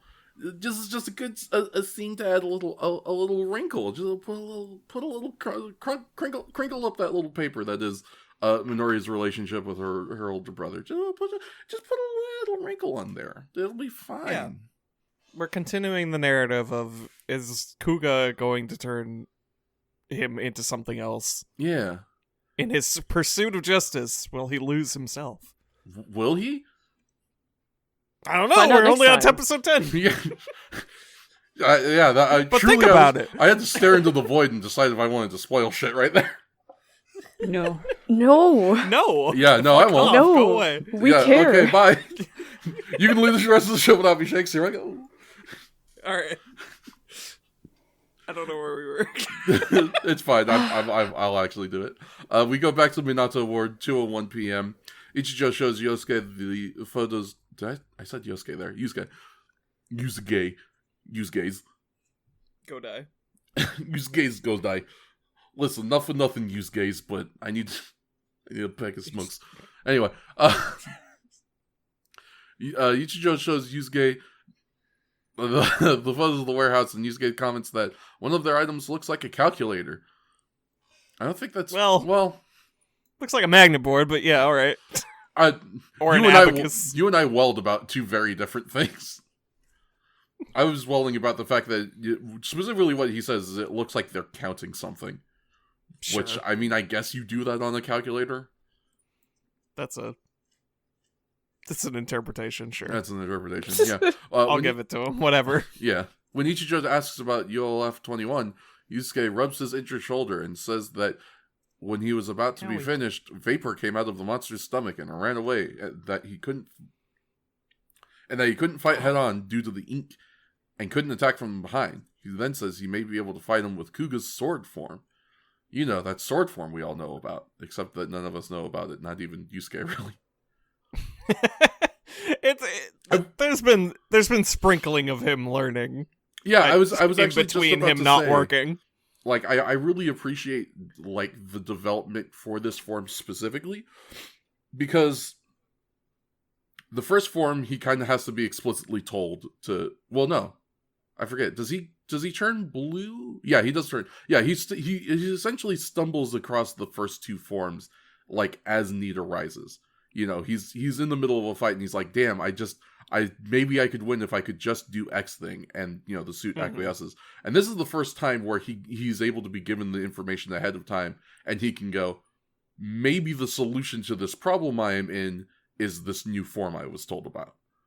It's just, it's a nice little thing, especially because I like when Kamen Rider alternates between that. I think every Kamen Rider has a couple of forms, at least when we get into the part of Kamen Rider where multiple forms is more of a thing. I feel like every Kamen Rider has, like, a couple of forms where it's like some of them they just sort of luck into somehow, and other ones are kind of explicitly made with pre-planning, and I always like seeing those. Yeah, it's nice to see him get a little wrinkle in the brain every once in a while. As a treat. As a treat. The other thing is just to comment on our forms, because if you haven't been able to tell by now, dear viewer, dear listener, we are going to be unlocking our fourth form. Purple. Yeah, we're going to be purple. I feel like none of the forms are particularly stronger than the others. Like, because they are so utility based, I feel like it is each that, like, if you were, like, if, you know, they were stats assigned with numbers, each form would be total out to the same numbers. They would just be arranged in different places. Yeah. I like that. Yeah, I do like that, especially because Kamen Rider as RPG or character, not villain. Oh, that's a good idea. Especially, like, as we go later on, you know, there are just very clear, you know, because obviously you want to escalate the power level of your villains and your heroes to, you know, increase the scale of the threat of the thing. So, you know, there pretty quickly comes points where it's like, you could pivot into these other forms, or you could just go for the objectively right answer, which is the form that is currently the strongest. And so I like that there is more reason to kind of continue to use these alternate forms in Kuga. You know, obviously they're going to keep showing up as a result of the fact that, you know, there isn't, you know, he doesn't become purple and then, like, purple is far and away the strongest one, and he just starts transforming into purple for every fight, you know. It has its utility, and you bringing that up is good. I feel like the show may be kind of distracted from the actual utility of Orpal mode, with the fact that it's sword involved. A little bit, the real utility of Orpal mode, as Yusuke figures out in his training in the very silly way, is that it's the tank mode. It is the take damage and get close mode. Which is funny. It's just like we get so fixated on the fact that this thing's gonna be a sword. We forget that it also comes with armor. The sword is very cool, and I liked the setup and payoff for it. Yeah. Speaking of the training, let's go to that now at the Metro PD HQ Training Hall, 2:52 p.m. Not 5:22 p.m. 2:52 p.m. Yusuke and Ichijo, please teach me the ways of the blade. Yeah. While Yusuke was partying Ichijo studied the blade. For real. For real, though. Like, for real, though. Well, Yusuke was learning how to be a clown and juggle and do front flips and stuff. Ichijo studied the blade. Yusuke and Ichijo spar using kendo equipment. While fighting, Ichijo tells Yusuke that his attacks are ineffective because he's been moving around too much. At this, Yusuke gets an idea and tells him to continually attack him. When Ichijo hits him with his sword, Yusuke allows it and continues advancing towards Ichijo until the man is backed into a corner. He then disarms Ichijo and tells him that he'll battle without dodging any attacks, which Ichijo warns will be dangerous. I love this tactic. Obviously, I love this tactic. I'm a fucking grappler player. If you know anything about me, you know this. Yes, walk him the fuck down. It's so funny. Just hold forward and they will put themselves in the corner. Yusuke gained a wrinkle and then lost several of them getting hit in the head over and over and over again. The amount of steam that was generated by his brain forming the one wrinkle to use the sword smoothed out the rest of his brain. And he was like, ape gameplay. And for it worked. Maximum damage. For maximum damage, hold forward and then press heavy punch. I'm gonna attack him head on. Head on. Head on. But it works, so like whatever. Yeah, right? This should be a bad idea. Listen, but it's not. It's the same thing I was telling Nonnagon a while back. If it's stupid, but it works, then it isn't stupid. And I still don't know how I feel about that, but it's fair. But like, whatever, we got there. We got the desired result. You did get the desired result, and that's the important thing. Yeah, that's the thing. It's very tangentially, just I guess because I brought that up. This makes me think of the screenshot that was going around Twitter a bit this week of some of the behind the scenes stuff of Encanto and how they got the shot of Mirabel holding up the glass shards in Runo's room. Spoilers for Encanto. Oh yeah. Yeah, for those of you who have not seen this picture, obviously in the movie it's just like a nice kind of close-up shot where you can, her hands are in frame and, her like face is framed by these two pieces of glass. And the way they did that behind the scenes is they like stretched her arms way the fuck out. And like, they're like, I feel like Nonnagon would be able to explain this better if she's seen it, because I don't know like model stuff, but like I have seen it. I think we should move on. But, I guess that's fair. Like, it is very good. I would recommend you look it up. Yeah, very good It's stuff. good. It's a cool thing with perspective that you can do in certain art forms. You can and kind of have to do. Some people pointed out in live action as well. There's a lot of instances of this. Yeah. Perspective is a tool, not a rule. Boom. Let's move on. Yeah, I can actually link it back to Boom. Kamen Riders in the fact of that, like, because of, like, they do what works in Kamen Rider, and that's not necessarily that's something that people would look at and be like, this is unprofessional. But no, that is professional because it's effective. Exactly. Boom. Yeah. Speaking of perspective stuff, this actually does tie into this next bit. Nozomi shows Minori to the dojo and asks how she knows Ichijo. Girl, he's gay. Girl, he's gay. You gotta stop trying. He's gay. You're still barking up the wrong tree. I'm so sorry. She barks up the wrong tree for so long. We're so sorry for you. And It's not gonna stop. she's really not. I don't know if anyone put this down in their notes, but I know I remember saying while we were watching the episode as she's asked, so how do you know Ichijo? Minori just being like, oh, he's my brother's boyfriend. Yeah. For real. She might as well have. Honestly. Yeah. She replies that she knows him through his older brother. Minori comes across Yusuke as he finishes changing out of the kendo equipment. Once outside, she says that she thought Yusuke had no choice but to become Guga, but she's still scared and feels like she's losing her brother. I did I did just want to briefly, I had a note about just the great, use of perspective in cinematography, because there's a bit where, they're walking together, and Minori walks forward a little bit and then stops, and they have the camera, like, really close up directly in front of her, so she's, like, kind of mainly in the frame, and then out back, kind of looking like he's really far away from her, is Yusuke in the background, and it's just, mwah, mwah, mwah. I love cinematography. Mwah, it's so good. It's so good to visualize the distance. It's so it's so good. Delightful. I love that shit.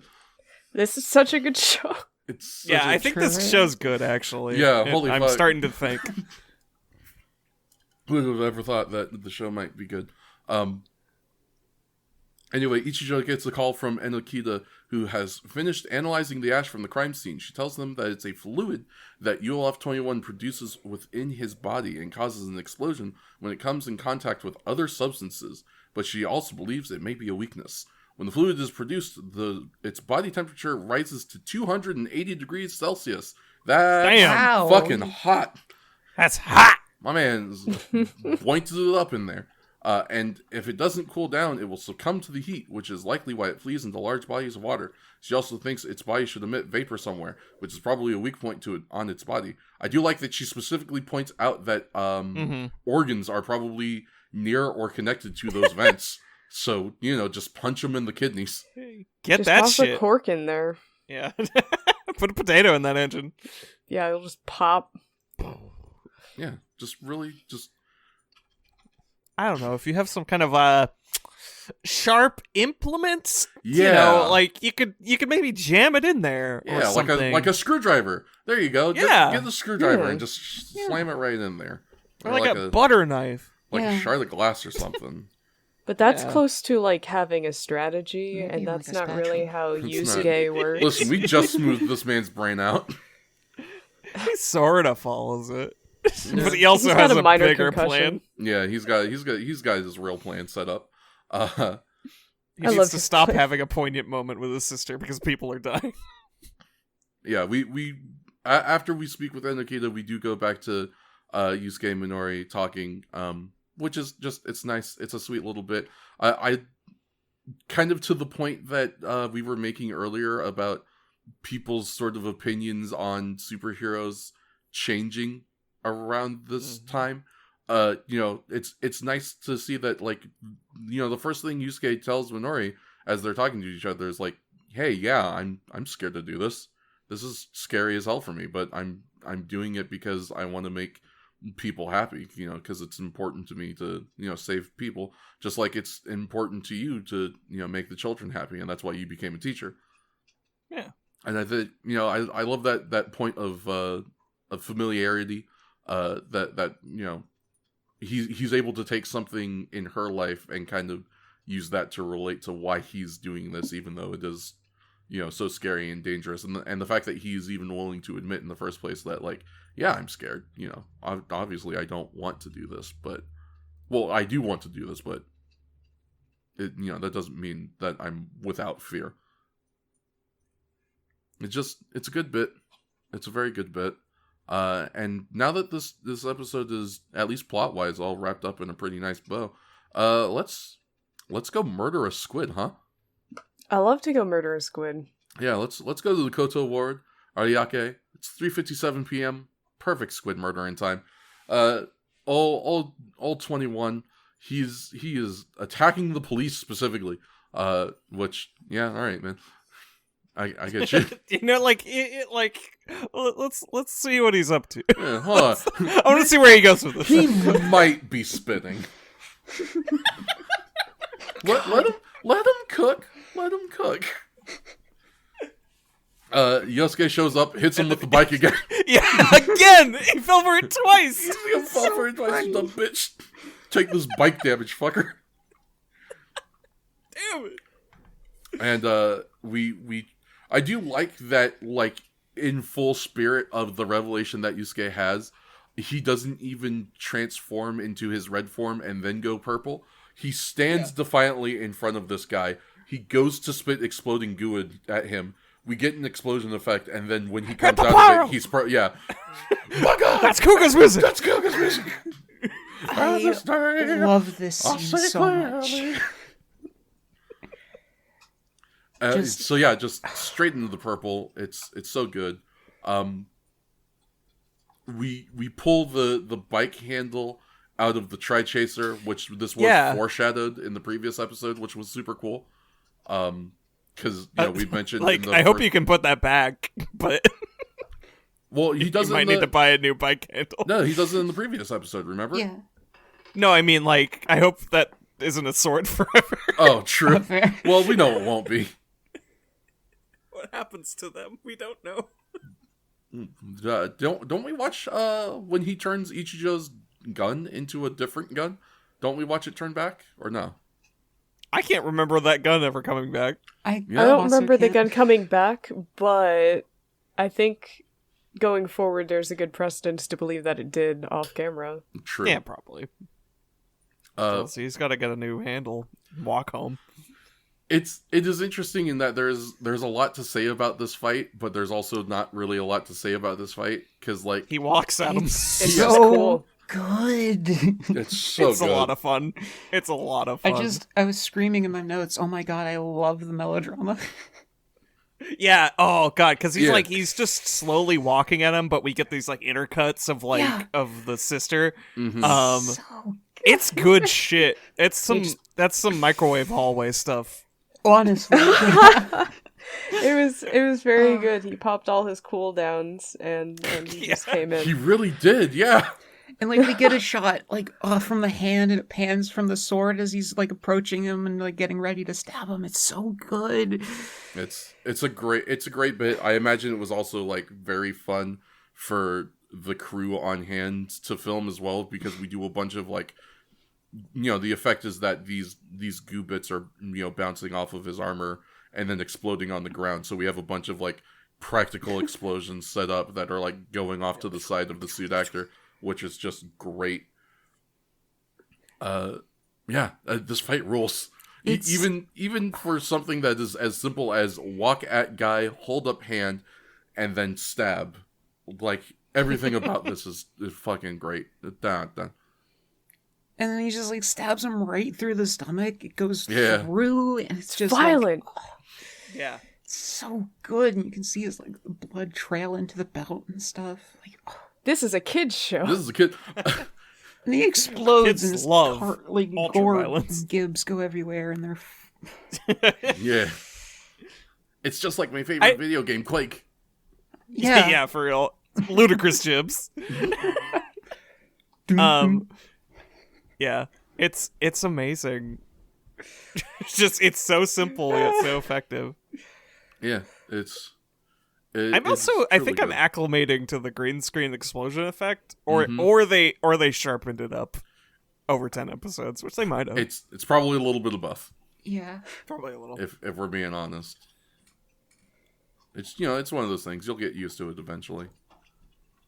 That being said, that is 2 episodes. So at this point we're gonna take ourselves just a little bit of a break. We've been doing a lot of talking. You've been doing a lot of listening. This is an hour and 38 minutes already. Come on now. Let's all take a little break, have ourselves a stretch, a bend, dip our toes to the Tuesday, baby. Get you a drinky, and we'll come back after we tell you about some of the other cool shit that we do and where you can find us.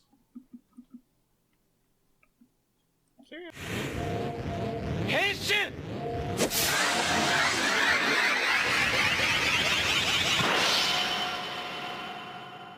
Salutations. This is the Illiendic Nonnagon, and if you enjoyed this podcast and want to see more, please consider giving us a follow over on the site that was previously known as Twitter at FirstRidePod. Our individual profiles can also be found over there. King Fats is at KingFats95. Shakes is at That Gal in the Hat. Beedrops is at BeedropsArt. And I, the Illiendic Nonnagon, can be found at Whale Gopher. Each of us streams a varying amount. You may find King Fats over at twitch.tv /KingFats95. You may find Action Shakespeare at /ACTN Shakespeare. Beedrops can be found over at /Beedrops. And I can be found over at /Illiendic Nonnagon. Additionally, Wordsy, who is one of our editors, runs an actual play OVA tabletop game. You can find this on YouTube by going to Tales channel, or at the site that was previously called Twitter by going to the account at Harbor Tales. Thank you for your time, and farewell for now. Henshin!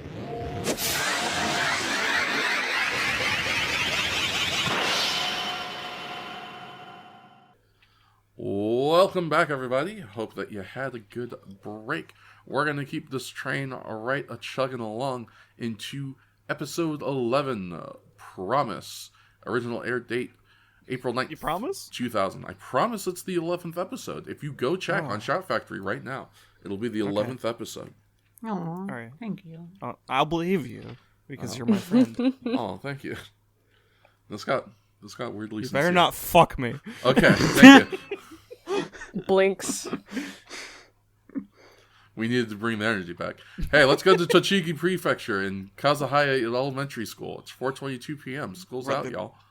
Where the kids fucking suck at plants. Yeah, man. Kanazaki crouches by potted plants outside.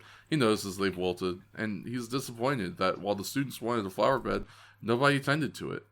He wonders why nobody seems to care about it.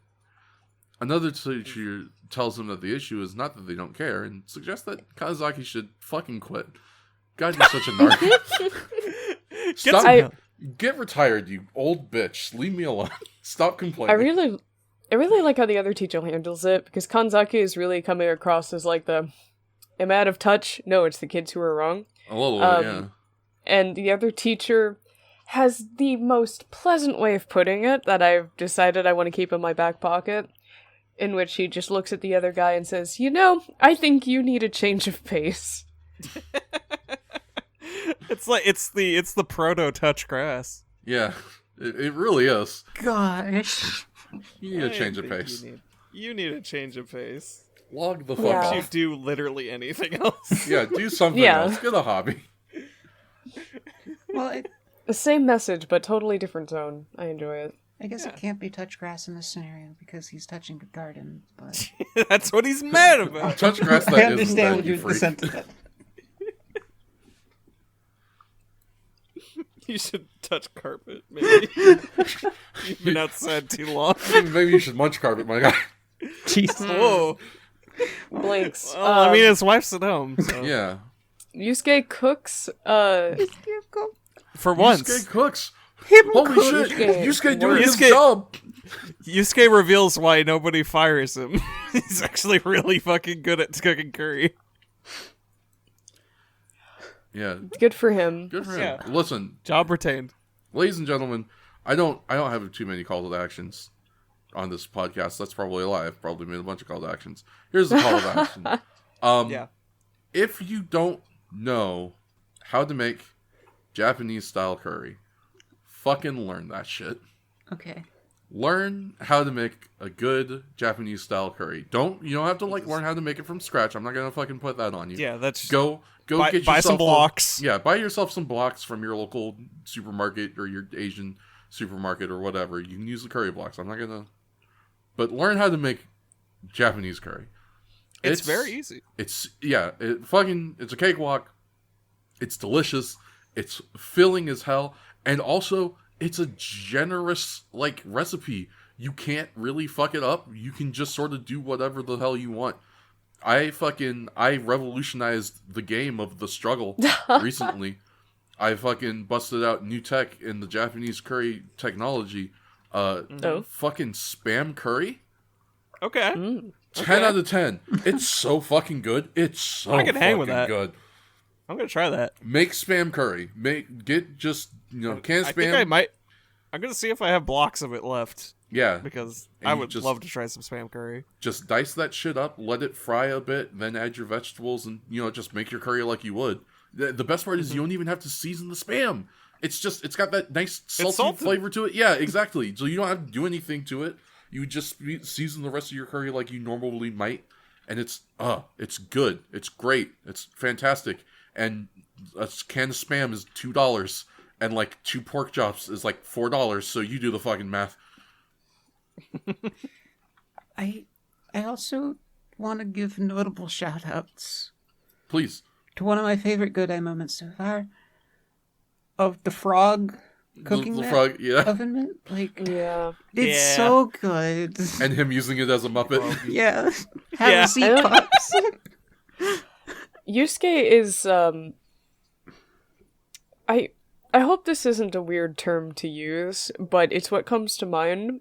He just seems like really good male wife material. He is. He is. He's the perfect man. Perfect male wife. See, I know.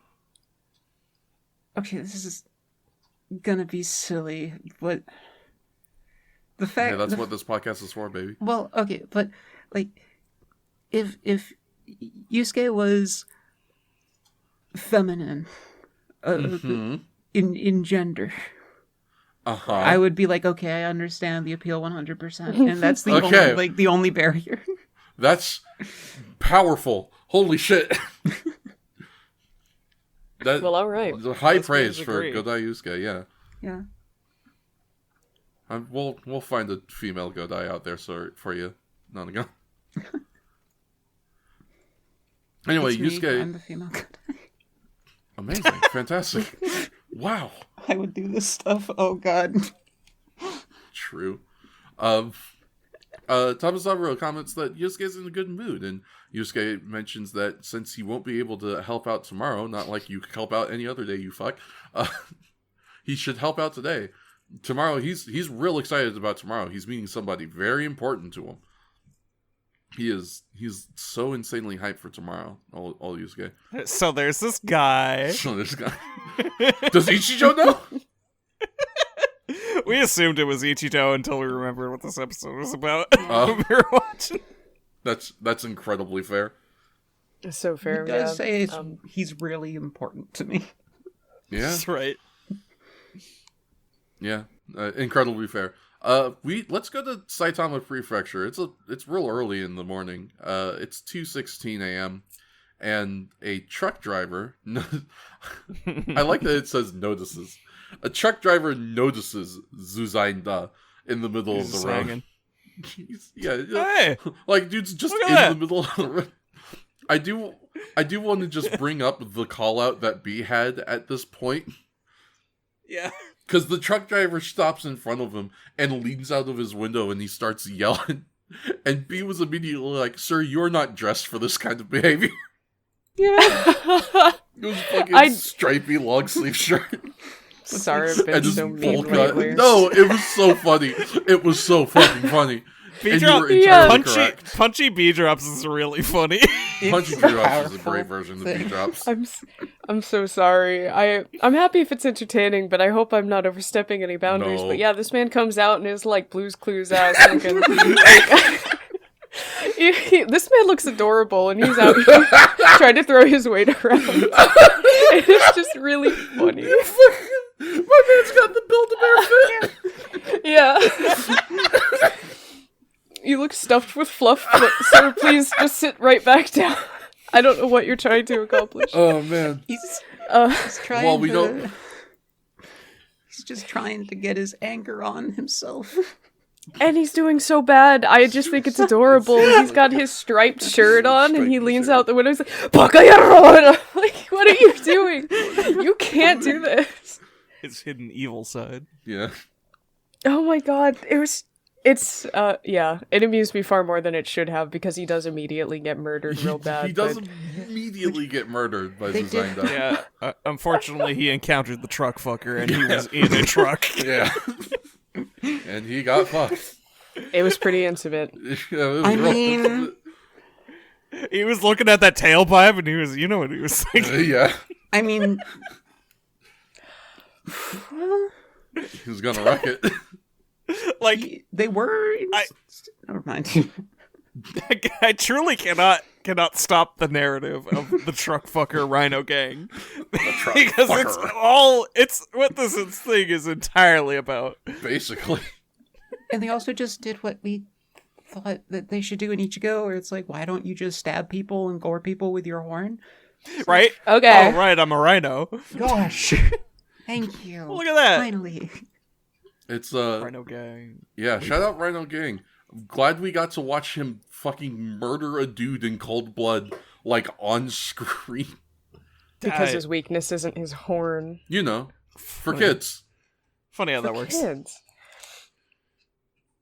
I guess Well, he's got that I'm- Animorphs transformation too. Yeah.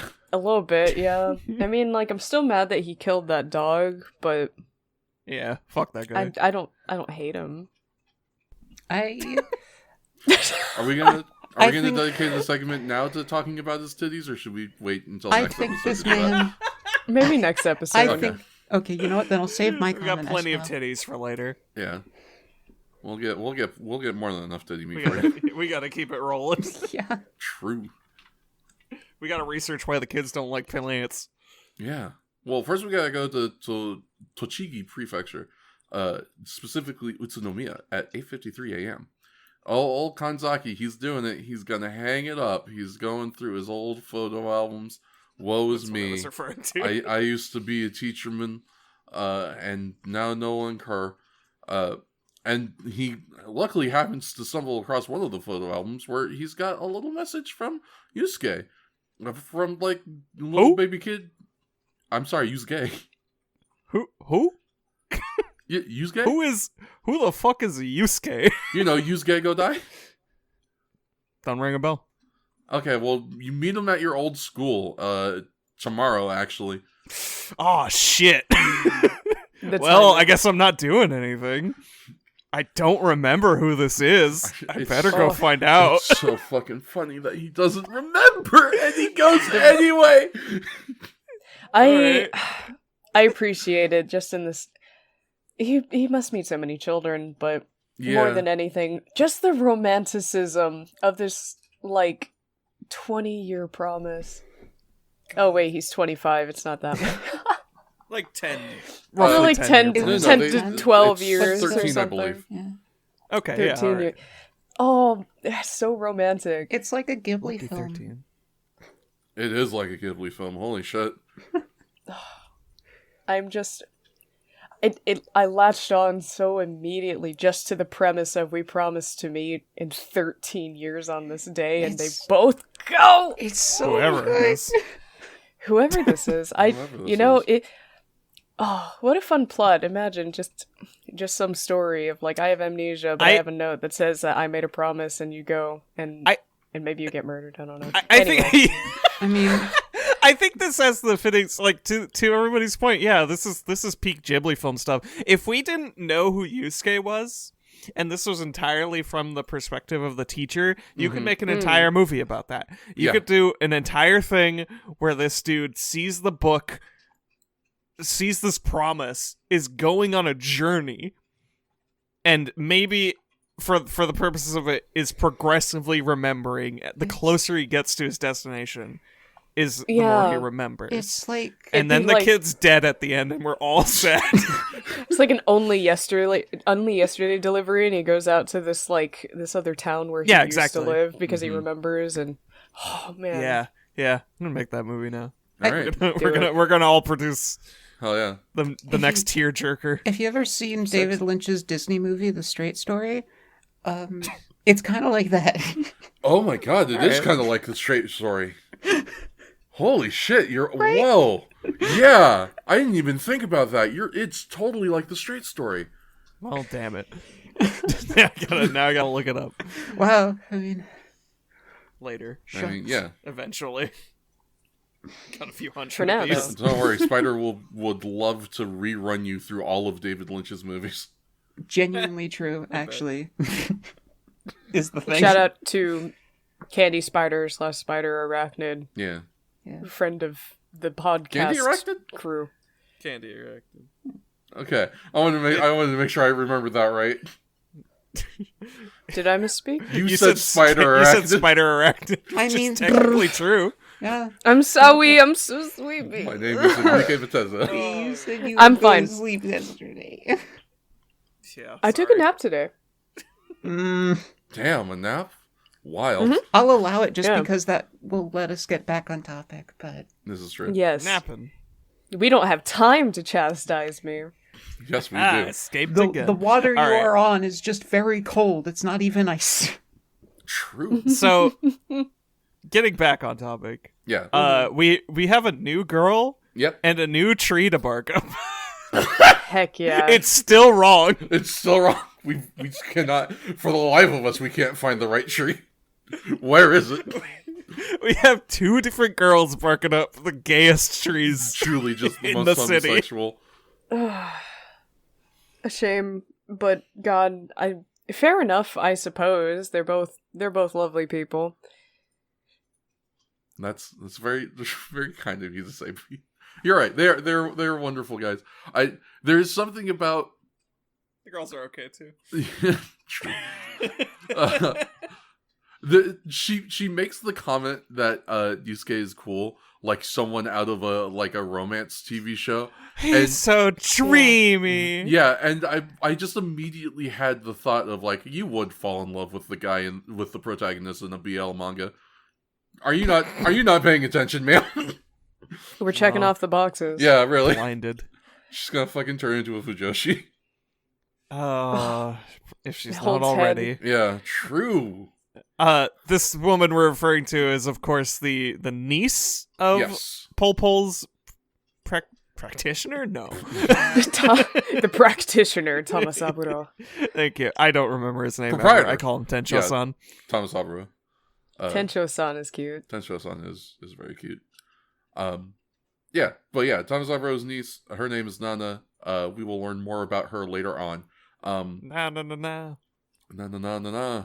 But when you play it backwards, if I recall correctly, the first time we see her, though we don't know it's actually her, is in episode 9. I believe she is the person who Jean meets as he is leaving Tokyo. Oh, She God, asked for okay. directions, yes. Yeah, she's the one who asks Jean for directions.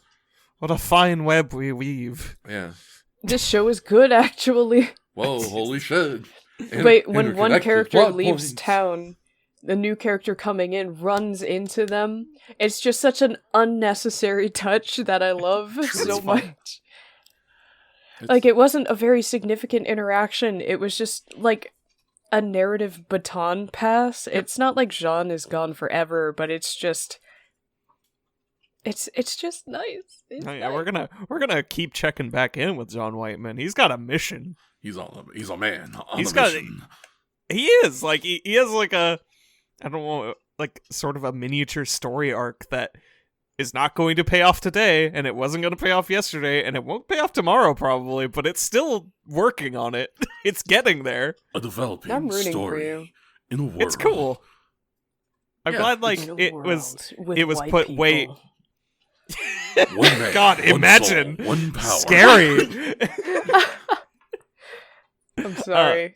But like, I'm glad it was cool that they gave a person a task that was not immediately resolved for the relevant episode. Yeah, I'm a big fan of that. yeah. It is very cool that we are like that. We send people to do long-term shit. Yeah. I mean, even to that end, even like Sakurako and translating the first set of like Kuga runes, that took us For real. 11 episodes, 12 episodes. Yeah, roughly. Yeah, like whoa, long-term booking. Imagine. Imagine. Who ever heard of such a thing? Anyway, let's go to the Metropolitan PD headquarters, 9:12 a.m., where Sugita tells Ichijo that the Collaborative Investigation HQ is being restructured to be more specialized in order to fight the unidentified life forms, and that Ichijo will probably be transferred for a while due to his charisma. Ichijo will probably be transferred for a while due to his charisma. He's just so sexy. He's just so... That's a charisma of 20 right there, ladies and gentlemen. That man Yeah. does not fail a persuasion check. When does Sugita mention his charisma? I feel like I'm being I barely gaslit. remember this fucking scene. Well, it's barely a scene. It's just Sugita just being like, man, fucking sure is the thing that we're gonna have to spend more time in Tokyo. Your girlfriend must be so sad, and Ichijo's like, I'm gay. That's a good one, sir. I'll see you back in the office. Very good, sir. So now let's go to Jonan University. We're checking in on everybody, baby. It's 9:21 a.m. and Sakurako has been freed from the prison that is Kamen Rider runes. She's finished translating all of Kuga's forms, and now she gets to do her actual fucking thesis. Please. Please. But as she's working on it, she gets a call from Jean, who's staying in Nagano Park Hotel. Yeah, unfortunately. He says that his excavation has been finding things similar to Mika's stone. He then tells... Oh, you remember Mika? Yeah, I do. This is another instance of the wiki using like direct quote from the show for reasons I don't understand. Well, but he does then tell her that he's got a cute assistant, and he says he'll pass the phone to her as he passes it to Mika. Yeah, you could have just Mika is his assistant. But yeah, look, reoccurring characters. Holy shit! What the fuck? Look at that. Mika's back, and she Characters looks that like come she's back. doing a lot better. It's really nice. I barely recognized her. Yeah, And also, she's being proactive in I don't want to say taking over her father's studies, but she's definitely becoming a proactive part of them. yeah. Which is so cool.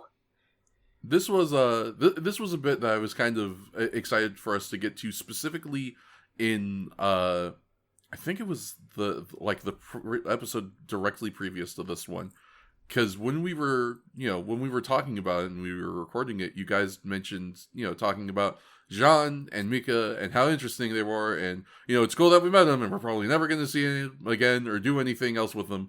And Psych. like the whole time I had to sit there and hold my tongue and just let you guys talk, because I knew it was like, no, these people are going to be in like the rest of the show. They don't stop being plot relevant, which is awesome. I mean, I never figured John would leave us, but it's nice to have Mika. Yeah, the fact that it's Jean and rad. Mika, that's super great. Yeah, because they had their little moment where he was, he felt so bad about being so crass to her, so now he's able to work alongside her. Yeah, we were able to settle our differences. There's growth, interpersonal growth, and They're friends now. Wow. They're working towards being peers in the same field. That rules. Man, Kamen Rider good, actually. Kuga's a really good show. Anyway. I apologize. You like trucks? No, this is all me. I got You like trucks? You like fucking them? all of trucks. I'm all sniffly. We get to watch Kanzaki ride the train, and he's just kind of riding the train. Ride it. Come on the train, yeah, and ride it. Yeah, Still going. I don't remember this kid. Yeah, Who is he? True. It's great. We get 2 short scenes back to back. One is an old man forgetting to remember a student, and the other is the attack of the truck fucker. Here he comes. Yeah. Yeah. They call me the truck fucker. Yeah. Why did they call you that? Oh, you're about to find out, mother trucker. I'm watching. Yeah. Are you a truck? Yeah. No. Was that truck yours? She's real pretty. Okay, well, Hi, little girlie. You drinking diesel? if I say yes, how does this proceed? Oh, you know how it proceeds. I'm the truck fucker. No, I want to hear you say it. I'm gonna fuck your truck. Okay, there we go. Anyway, guess what he does? One truck having sex. He after having sex. His muscles involuntarily flex. I'll say. He's got so many of them. He's got so many that he uses to fuck trucks with. In this That's case, what all that titty means. he throws on an After Effects thing onto the truck. Well, that guy wasn't looking. Oh, God. We had to dent this truck, but we could not dent this truck. Yeah. Listen, you It's want the to year just dent the truck? Yeah, 2000. come on. We used our computers. Yeah, this is a rental. You want me to put a hole in this truck? We have to give this Same thing truck back. we use. Yeah. We use this truck as 7 different trucks in the next 3 episodes. True. You know what? I posted all of these, and we haven't really been talking about them very much. But real quickly, we should talk about how Zuzane looks, just because I really like his look. I like the way the rhino suit looks. I like his fucking nutcracker ass mouth that he has. Yeah, he's got the little. Yeah. It's so good. Yeah, To put it reductively, I feel like he very much is just Rhino Gang, but way better. Yep. Yeah, He Rhino truly Gang is good. just kind of Rhino Gang, but good. He's got these cool ass shoulder pauldrons. He's got this Yeah. like Black Panther ass Yeah. skin He suit with the does. abs painted on. It's really good, though, actually, is the thing. I love it so much. He really does kind of look like he could have just been like a Black Panther villain in hindsight. Yeah, Yeah, he stole the technology. he's got Yeah. a loincloth, He's got a loincloth, which Got is a the new loincloth. shocker belt. basically. It's some kind of loincloth. I do like. I'm interested in if there is any significance to this, because I think it is a standout. His belt buckle is red. It's true. Yeah, the belt buckles have not they haven't all been different colors, but his does stand out. Yeah, really pops It against looks the black. better. Yeah, I was gonna say it looks better with all the because he has kind of rust accents to Mhm. or copper accents to a lot of his stuff. Yeah, So it's a good touch. very It's a good suit. very good suit. This is an all timer. Like this is would be Could- current S tier. I feel like Yeah, I was gonna Yeah, this say, is like, clean. if we were to try and do a ranking of Him and the Kuga squid. suits, I think it would be a lot more one positive, but two kind of contested than the Oh the yeah, Ichigo so one, because hard. just like all of the Kuga suits are bangers, man. yeah, they haven't been bad yet. Yeah, just a bunch of fucking home runs. Even if the next one, next couple down the line make me laugh.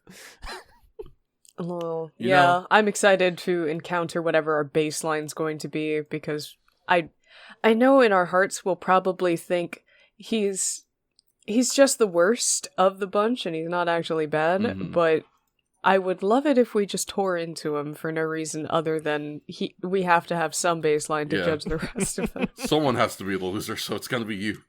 Get to the bottom of the I'm totem pole, fucker. excited. Let's just dunk on Batman. Like Yeah, I the was show gonna say, does. yeah. He's His already nipple wet. rings. I feel like Let's make everybody him wetter. else, yeah. Yeah. Well, yeah. Okay. Dump a bucket of water on his head. Oh, yeah. He's a Mhm. maniac,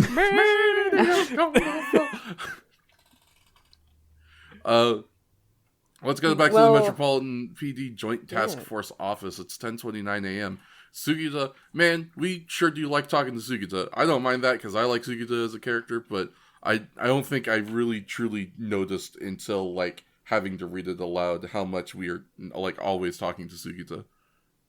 Well, that's fine. I like Sugita. He's a cool dude. I don't Anyway. even remember who this man is. Sugita's the he's like the other policeman that spends like the most time with Ichijo. Okay. Once he gets to Tokyo. I guess like a very good specific moment to point him out in is he's the one who tests the new revolvers with Ichijo. Right, in okay. Whatever episode that is. Yeah. This He- guy just does not register in my brain ever. Really? He's just like other cop. I like Sugita. There's He's just something fine. about him. I like him too. He reminds me just- of like a cop in an anime. He's on his way to becoming don't a say. tired man. Yeah. He very Okay, has, that like, pause got me worried for a second. I'm just perceiving you. No. Yeah, stop doing that. Oh, Dojima. All right. Enough said. A little bit. Maybe not quite as... Dojima with less responsibilities. For now. Dojima's already a tired man. Mm-hmm. Yeah. I think that's very And a sexy cop. of him. And Yeah. an anime cop. Yeah. Fine with that. Yeah. Listen, you can try to put us on blast, but you'll fucking fail. You stand in our truth. I wasn't blasted anyway. I'm just acknowledging. Well, that's very sweet. Thank you. I see welcome. through your lies, you fucking snake. What? No! I'm an octopus. Not you, You Pete. can't I'm talking say about such a chicks. thing. I know. Don't defend this octopus. This No, slippery I bastard. want to. Oh. Hiding the coconut ass bitch. You mustn't be cross with her. I have to be cross with her. I can't squeeze her. She'll slip out. Bounce around the room like Ricochet Rabbit. Anyway. Um, We're hanging out with Cop. can't. Yeah, so Asuka tells Ichijo that most of the items they collected from the Grungy's hideout were modern, but only two things, a bracelet and a calculator, sure, okay, we're keeping up with that narrative, were theirs. Ichigo gets a call from Kameyama, who is in the Nagano Police Department, and asks if Ichijo will really be with the collaborative investigations due to the restructuring. This bit was so funny to me. Especially because it comes off of the heels of Sugita being like, oh, your girlfriend back in Nagano is going to be so sad. And Ichijo being like, I don't have one of those. And then basically his cop girlfriend calls him and is like, you're not actually leaving, are you? No. Well, maybe I am. It's just so funny. He's so clingy. Oh, poor Genki girl. Who I also never remember the name of. Yeah, rip Genki girl. I also do not remember her Genki name. cop. Yeah, she is girl cop to me. We'll make a point to remember your name. I feel bad because she gets like so involved in a future episode. Yeah. I should probably remember it. I've Yeah, at I was least gonna say. committed Enokida's name to memory because I can't just call her Scientist MILF all the time. well, you could. You can and you Dr. should. MILF. Dr. Paging Dr. MILF. No, I can't reduce her to that. I especially as I'm going like, oh, I appreciate her as a character more and Yeah. more. It feels mean. I Listen, shouldn't just call her Scientist MILF. you gotta call her by her proper name first, and then maybe if you're lucky and your relationship advances, you can go back to calling her Dr. MILF. Professor Enokida, Scientist MILF. That's what it says on my The name tag, bitch. Recognize. Yeah, you know, right there. I'm hot as fuck. I don't have a husband, and my son's at home. We'll get to that. Oh, we'll get to that. Sure. Anyways, So Ichijo gets a call from Kageyama about the restructuring. He replies that he will do the situation. Sugita then receives a request for emergency dispatch, and the pair leave. Let's go to Setagaya Ward? Yeah, Setagaya Ward. Shin Futago Bridge. 10:41 a.m. Yusuke receives a report of unidentified life form 22 from Ichijo and turns around to deal with it, even though it will make him late for the meeting with his teacher. Oh no, we don't want him to be late. God. And then in another instance of Sakurako truly putting up with too much. And then Yusuke reveals that secretly he was the fuckler all along. And he calls Sakurako and says, meet the stranger for me. Okay, thanks, bye. What? Oh, okay. Why? The most unhinged behavior. Really calling in the we know each other for a long time favor. True. Like, this is absolutely the energy of, like, a weird-ass thing that you wouldn't do for a stranger in any way, shape, or form, but, well, because it's Yusuke, Honestly, I'll go. yeah. Jesus. I- It's working. There's no doubt in my mind she has had to do this shit for him before. Oh, absolutely. And Yeah, that is, 100%. Yeah.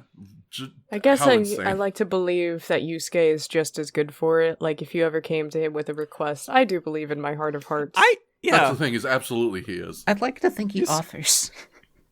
Yes. Yusuke is absolutely Yeah. the kind of person who would drop probably important things to do Like his something job. that was important to you. Yeah, job first and foremost. Yeah. He would absolutely just leave work to help you push your car out of a ditch or move or what have you. Yusuke would unquestionably drive you to the airport at any Yes. time unless he was embroiled in a fight with a monster. Yeah, truly. Like anytime, anywhere, he'd be like, "Oh, you need a ride to the airport? I got you. Get on." Yeah, What get on an my angel. hyper-fast bike. Yeah, I'll get you there in a minute. All right, let's go to Stole the. it from the cops. Hell yeah, fuck the police, hey cab. Let's go to the title award near Ueno, 11:13 a.m., where Mei Brian-gi and tells Mei Garimaba that Zuzainda has been acting on his own. Oh no, we don't like that. We don't like when Oh, yeah. acts on This them. is where they're like, hey, stop fucking up our, stop exposing us. Stop using the moon language. Yes, We're in public. Yeah, we speak Japanese now. We've learned how to assimilate with the Linto, which I just think is very cool. I like the stuff that is specifically the Gorongi interacting with and reacting to modern Linto culture. I personally find really cool and interesting, and we will get some good stuff with that next time we meet together to do all of this. But this one specific thing of them understanding, like, hey, they recognize that we aren't one of them, even though we look like them, if we speak our language around them. So we have to learn to say what they're saying. Just like little adaptations like that in order to be able to blend in order to do their fucking dark rituals. I love that. It's the most normal they've ever been. Truly. Because truly, especially in the last episode, I came to the realization these dudes remind me of that art house collective of villains from Venture Brothers. Oh my god. Just those guys. So guys, Exclusively murder. Oh my god. we should get Kuga. Yeah? Yeah, let's get Kuga. Guys. Okay, as long as I get to film Kuga dying. Wow. Yeah. Oh my god. I didn't even think to draw that connection, but you're 100% correct. Yeah. I don't know. I think. Okay. Hold on. I'm having thoughts. Oh, Words that's are dangerous. words are forming in my brain. I've come to a Smell decision. smoke. There's a lot of steam. It really smells in here, but we got something out of the old printer. Let's see what it says. I think the Tear the Grongi paper off the are side. actually my favorite, like, Kamen Rider villains that I've Ooh. seen. Strong stance. Yeah, I mean, definitely, they're for sure top 3. They are fighting hard with the Greed from O's, because the Greed are really fucking good. But also the Greed, there's a lot of, like, what I like about the Grongi that the Greed share, in that they are kind of strangers in a strange world. They are both this race of incredibly powerful beings that for some reason was, either killed or sealed away or something, and has now been, like, brought back in a time that is not their own. And, like, all of their stuff is about, like, their machinations and them trying to navigate doing what they want to do specifically in the era that they have been brought back in. And there's something about that I find really interesting to explore in a villain. Ancient evil fish out of water. Yeah, I think it is specifically, like, the stuff that it adds to how your villains work, right? If these were just kind of like, hey, the monsters that just sort of murder people and then don't do anything else when they aren't murdering, I think they would be significantly less interesting. Whereas, especially with the Gorongi, because there's so much more of them, like, there is a hierarchy. There's this concept of this game that we don't really know too much about yet. But we are exploring that, and there's so much kind of like interpersonal and intersocial stuff that seems to come with the Grongi as an existence that then also has to clash against one. They used to, there was an age and a time that they were familiar with that they are no longer in, and they now have to try and figure out how to adapt to a new world that is also trying to figure out how to adapt to them. And then B, the fact that they have these specific goals that they need to try and accomplish, and how they are working on trying to accomplish them. It isn't just kind of, it isn't just like wanton mindless murder because I am a monster. There is seemingly some purpose to it, even if we don't know what that is yet. That's something that I'm hoping actually pays off interestingly, because Yeah. so far it's kind of just been 11 episodes of meaningless murder. Yeah, but there's an implication of at least some sort of ritual happening. So right, yeah. Whatever see, I the suppose. Gegel is, like, it is clearly important, and it is clearly like significantly important to the point where like even. Like if you step out of line a little bit, you don't get to do it, and not being able to do it is apparently a really big deal. So, learning the fact that we get to interact more with it, I think is cool. The other thing that, and I made a note about this while watching the episode, is I do think it's really cool that they have the Grongi start speaking Japanese eventually, knowing now that when this show originally aired, they didn't have any subtitles for when they spoke the Grongi language. Yeah. That juxtaposition of 11 episodes where you had no idea what the hell they were saying, and now all of a sudden they're speaking like you, and finally you're starting to be like drip fed information about like what they do. So good. That's so good. That's so fucking good. All right, that's my rant. Does anybody else want to go? That was a good rant. I liked it. Yeah. I guess we can move along. I just remembered something, because I don't know if we get back to the journey to the school, all that. Oh, we do a little. Just a fun little piece of trivia. Yeah. Or not trivia. They remember Hongo Street? Yes, I believe I do. You remember where the sensei is going?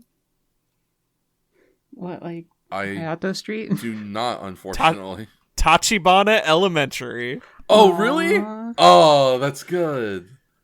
I totally blanked on that. That's supremely good. Made me happy. Love a callback. This has to be on purpose at this point. Surely. Yeah, absolutely. Especially something like that. That is absolutely just like, yeah, we're gonna call it Tachibana Elementary. It's getting bulldozed because it's too fucking old. True. Just like him. Yeah. Just like him. Poor But yeah. Tachibana. But yeah, we get I hear you. we get a fun little scene at the train station where Kanzaki and Sakuraka board the same train and don't look at each other ever. Wait a minute. And so we move on to Ibaraki Prefecture, Kamigo Overpass in Tsukuba. I think that's correct. 12:11 p.m. The old truck fucker, he's in for the truck fucking of his life because he is surrounded by police. He gets shot dead in the end. God. Yeah, so the police have found him. They've got him surrounded. Unsurprisingly, he murders them all. You fucked Yeah. your last truck, buddy. Ah! I'll never stop fucking trucks. But I'll truck you fucks, yeah. Oh, I'm sorry, that's could you... fun, actually. What? Thank you. What does that mean? Nope. Anyway. No. What is the question? What's... No. Keep it rolling. Keep it rolling. All right, fair enough. Yeah, let's go. We're leaving. We are literally leaving on a motorcycle. No, we can't leave yet. Let Yusuke at least show up and start fighting. Yeah, he just got here. Yeah. This fight scene is awesome, and it starts, and he's coming in, Mhm. and then And then Rhino King just comes in and he punches the music off. He does. He decks him and the music just cuts off. The so timing's funny. very good. Yeah, supremely good. So yeah, Ichijo and Yusuke show up. Ichijo tells Yusuke, Ichijo shows up at the scene where the truck fucking has happened. He talks to one cop who is able to let him know where Zuzainda went right before he dies. He tells Yusuke, and Yusuke goes to meet up with Zuzainda. We're gonna have our fight at the railway. And that will be fun, I think.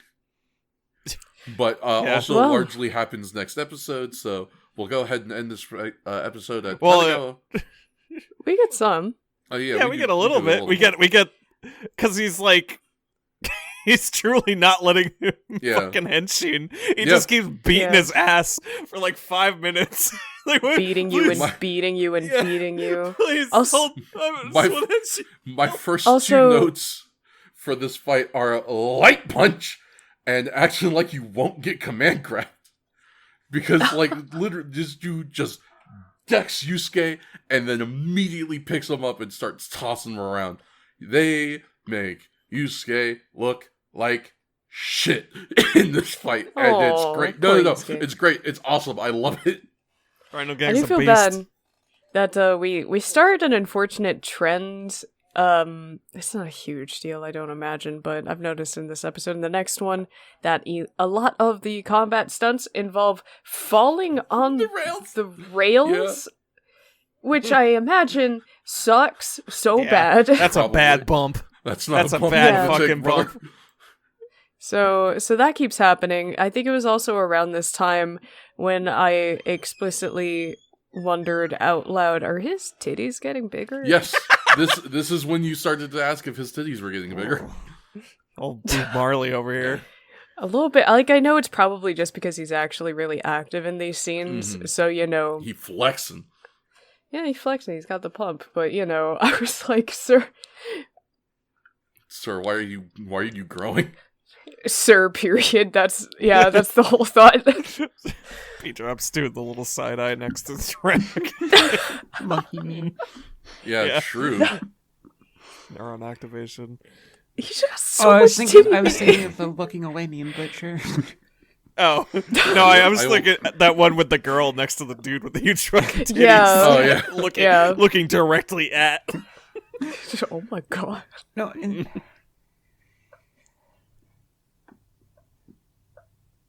I think yes. That's my guess. Okay. You're so brave to say that. Rhino Gang titty inflation real? What a Circle on the thumbnail. Did you know? In order to make Rhino Gang look more menacing in Kamen Rider Kuga, they used air to inflate his chest muscles. Don't believe me? Just look up Rhino Gang titty inflation on Google. Okay, hold on. No, Rhino King inflation.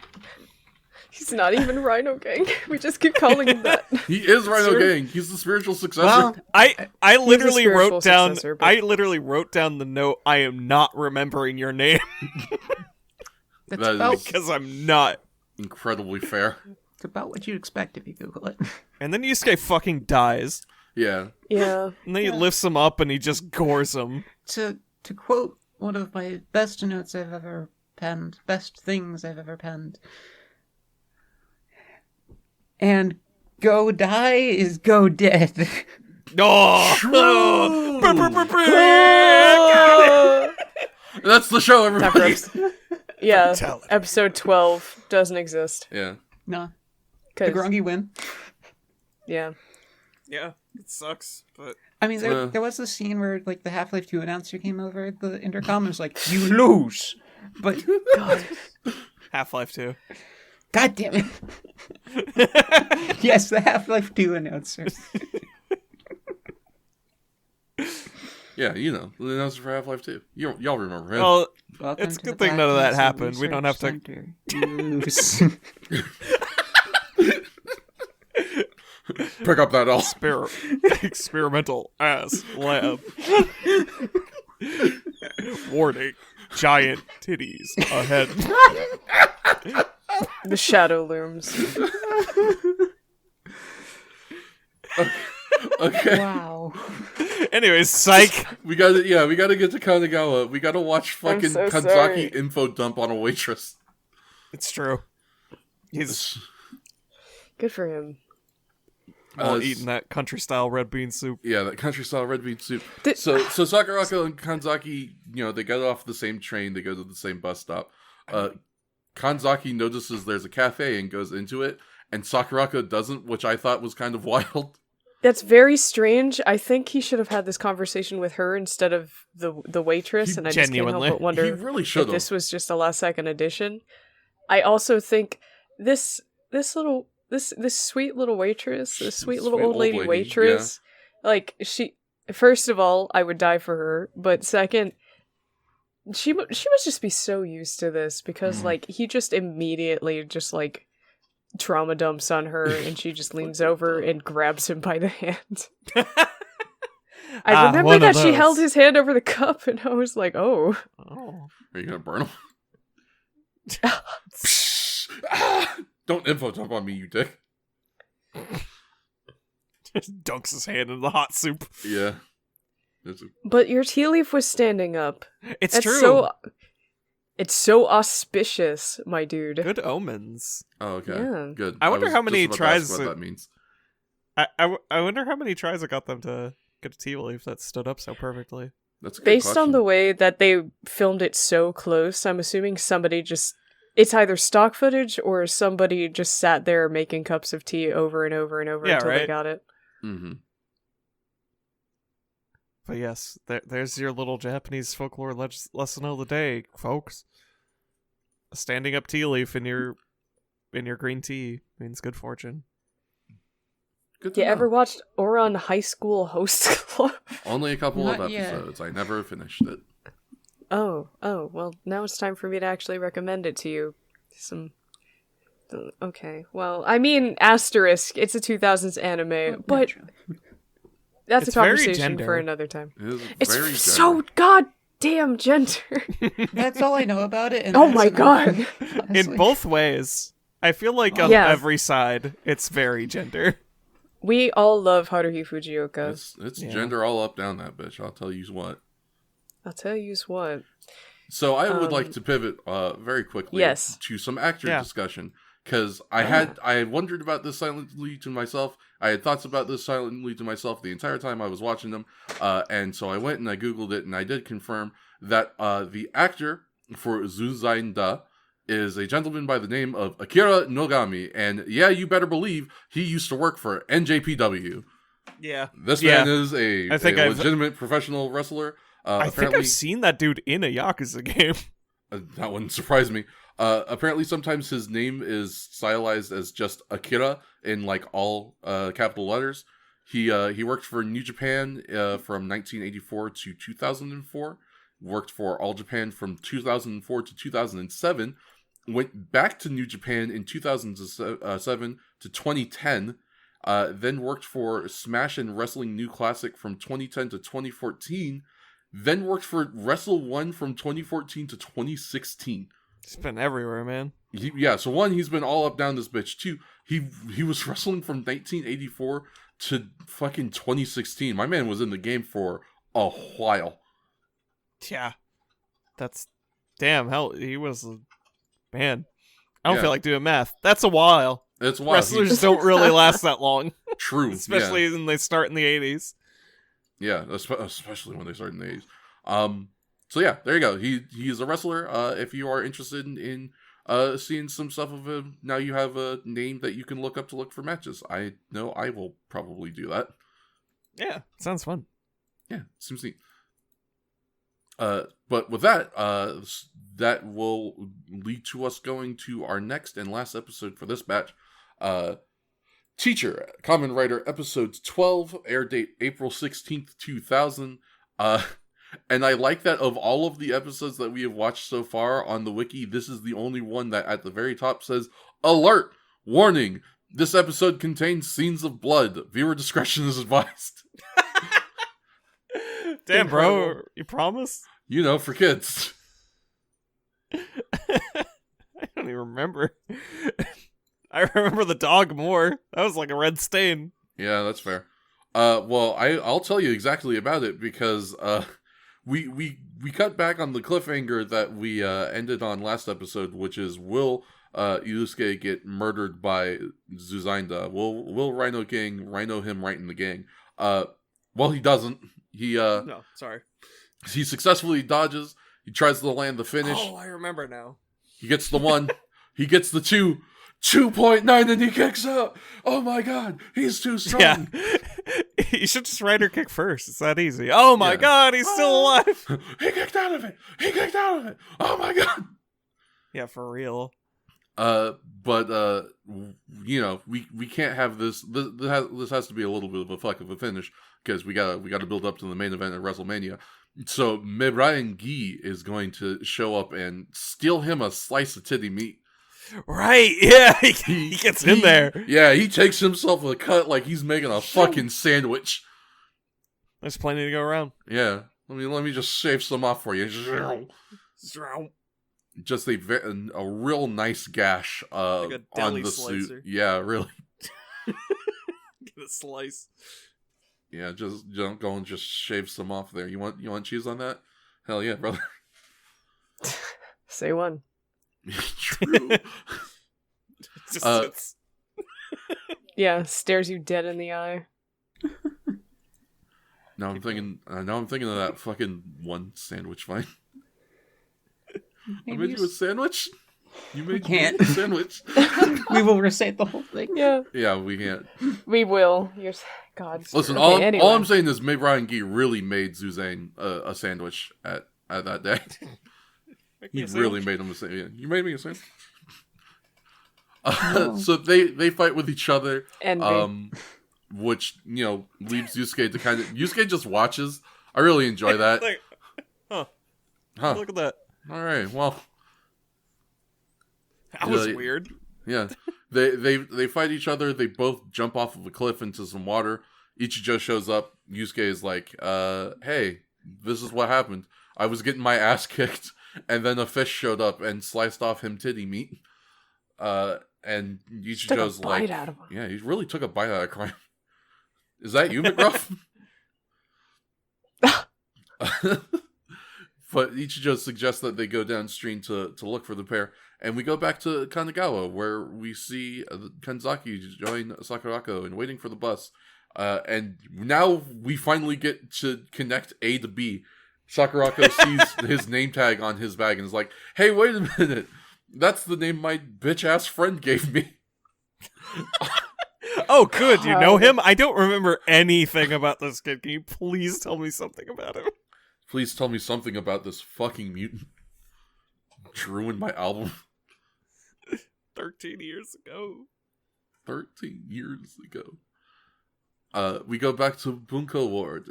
Pol. It's 1:46 p.m. and Nana and Tamasaburo are doing some dishes when Minori comes in.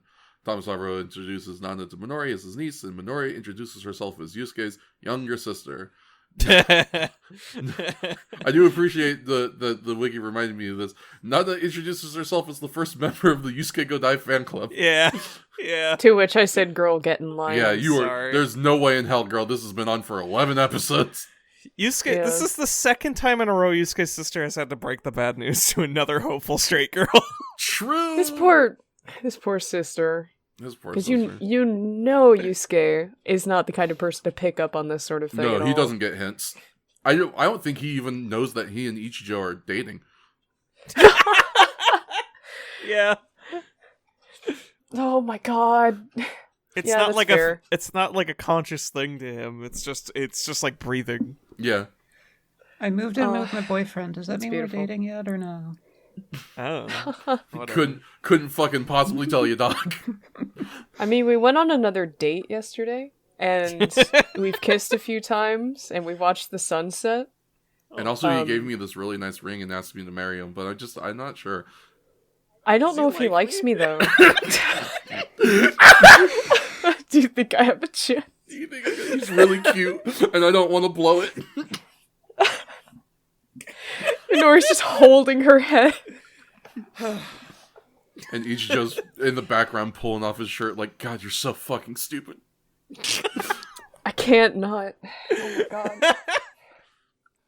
Can't not fuck him. Just like a Incredible. Incredible. Yeah. Anyway. Okay. What's next? You like maybe you had something to say.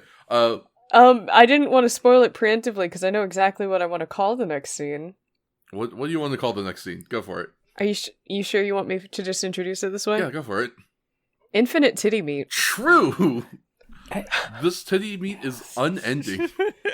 It's The regenerative. never-ending gobstopper of titties. God, need me a freak like that for real. That'll stop Yeah. bees gob. Real quick. God. we have to leave now. Yeah, that's his thought too. He regenerates that tit, and he's like, "All right, time to get back to truck fucking." Stomps on off with his literally. Belmont strut. God. No knees moving ass. God.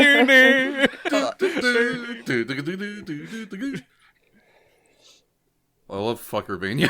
It's my favorite game. Truck fuckvania. Yeah, Truck Fuckvania. Truck Fuckvania sounds like a weird DDR clone. Truck Yippee-mania. Fuckvania. Dude. Yeah, Banned. Okay, I Banned definitely... from the arcades. banned from the arcades. We have to go. Yeah, let's go back to the bus. We can watch Sakurako and Kanzaki talk about Yusuke for a bit. Everyone's favorite hobby. Yeah, everyone here loves to talk about Yusuke. This is true. We've made a whole podcast about it. True. While they're having a nice conversation, let's pan on over to Tsukuba Takarada. It's 2:07 p.m., and after telling him the plan for finding the unidentified life forms, Ichijo remembers that Yusuke was meeting somebody important that day and asks him about it. He says it's okay, and Don't worry about it. it specifically, it says, he says it's okay and he still kept his promise, but doesn't he say that he's going to keep his promise? Yes, Well- spoilers. Okay, yeah, weird typing there, but yeah. Don't worry. Yusuke's like, don't worry, I'm still gonna meet him, even if I'm late, I'm still gonna do it, which is the most Yusuke answer to anything I can ever think of. Yusuke, isn't it your birthday today? I thought you were gonna have a party. I'm still gonna, even if I'm late. Yeah, Bro, the people are What? already at the restaurant. Yeah, I'll be there. Just, eventually. Yeah, start without me. I'll be there eventually. I just have to murder this truck fucker. you have to what? The fuck? I'm gonna fuck the truck. No, don't do it. Anyway, I gotta go bye. I love this. No, I no, love let's this, see where he goes with it. Just this kidding. little Anyway. strategy meeting with Yusuke and Ichijo. Mm-hmm. Because Yusuke's trying to figure out what he's got to do. What he's Yeah. got to do to kick that rhino real good. And Ichijo Gosh. truly is just like, I'm not going to pretend to understand you, but, Yeah. go get him. You're speaking in moon runes now, and I have no idea what that means, but do your best. I believe in you.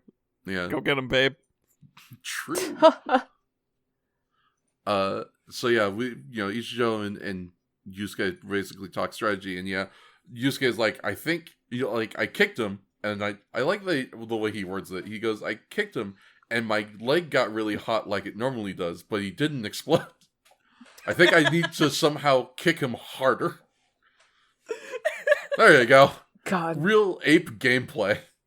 we love you, Yusuke. I landed super, but he didn't die. Maybe I need to just land super again. But more. Yeah. Maybe if I really hit the buttons hard, it'll work. If I lean, the car will turn better. We go back to Kanzaki and Sakurako. He's surprised that Yusuke remembered the date, since Kanzaki only came because he accidentally came across the album. I love that he's just straight up admits. He's like, listen, I just stumbled on this. I fucking $4. I would not be coming here if I hadn't stumbled on this while I was cleaning, man. Which also, shout out to Kanzaki's wife, who was probably real pissed when she walked back over and he was gone and all of his photo albums were still out. What the fuck? I gotta clean up all this stuff, man. Oh, What the hell is this bullshit? I'm gonna kill that man. Yeah, fuck him up, girl. Honestly. We go back to the Grongi, and Rabalvada receives a case from another Grongi, who I don't know if we actually learn anything about this weird freak, this old man. I let their dealer. Gives you discount Yeah. Gucci, $5. Yeah, truly, like the atypical Chinese black market peddler selling you fake J's. Your ass gonna get roasted. Yeah, just $10, just for you. Real Gucci Special bag. You deal. won't even know the difference. Wait, what do you mean by that? Special deal, Louis Vuitton sunglasses. Only $9.99, just for you. True. Just Thank for you. me? Wow. Just for you, I take off another $1. True. I'm so special. Well, at $8 and they're Louis Vuittons, how could I not? Crack. No refund. Sorry, no refund. Alright, no refund, here you go. Yeah, well, that's business. Yeah, that's business. Shout out I to yeah. Mexico where you This can get guy- the same shit. It's truly like incomprehensible. He's just their dealer. He's just some a guy. He's just a man in an alley with Like, a van. So In shades. shades. Incredibly, he is just some guy that I don't remember if we learn more about this guy. We don't. Well, I don't know. Not I in this mean, episode. I'm talking about like later in the show. We just clown on Batman in this scene for the most part. Yeah. Just keep an eye out for him, I guess. Yeah. Yeah. Keep it. Yeah. We'll, Keep at least we'll keep one it- eye open. Yeah, for shady old Chinese man. He's just here to offer you good deals on a Gucci bag. I don't see what the problem That's is. true. So I hook I you have up. been wanting the Gucci bag for a real long time. You know me. I'm always trying to keep up with the latest fashion trends. Anyway, I couldn't even finish that with a straight face. Let's go to Yamikita in front of Tachibana Elementary School, 2:48 p.m. Sakurako and Kanzaki both arrive at their destination, only to find that the school is barricaded by a fence and is scheduled to be torn down. Kanzaki comments that... are we? Yeah, rest in peace, Kanzaki. Kanzaki comments that the things he believes in seem destined to disappear, and asks Sakurako to contact Yusuke. After a moment, Sakurako suggests that they try to cross the fence since she's confident Yusuke will arrive. I love that. She's like, well, fuck it, let's break in. He'll show up. Yeah, I was gonna say, let's just break in the school. Yusuke loves B&E. Yeah, listen. We're here anyway. Why not? What, Yeah. have you not broken into a school before? Yeah, come on. Some You're kinda a teacher. loser. Surely you've broken into a school before. Some kind of nerd. Imagine calling a teacher a nerd. What are you? It's Well, like what else some are kind they? of nerd. Yeah. I love math. Uh, Oh, all right. Ed Yes, teacher. actually. Well, asked and answered, I guess. We go to Shiba Hop the fence, Prefecture. loser. Yeah, hop the fence. You fucking Dorcas, you Melvin. We go to Shiba Prefecture and the Noda police station. It's 3:18 p.m. and Ichigo gets a tip from Sugita that all of the victims were idling in heavy vehicles, which Sugita has issued a warning to the public about. Yusuke thinks his kick will gain enough power to take out the unidentified life form if he does a flip. Wait, we have to stop for a moment and describe this, though. I love this. It's so good. So he's making a diagram in the dirt with a Yeah. stick. Yep. He draws two stick figures and just an arc over them, and he's like, this isn't going to work. This not is what I right." normally do. So he erases it, and he's deep in his thought. You can see the steam pouring out of his ears. Yeah. And the idea hits him. He takes the stick to the dirt again. There's a loop in it now. It's perfect. Perfect. He solved it.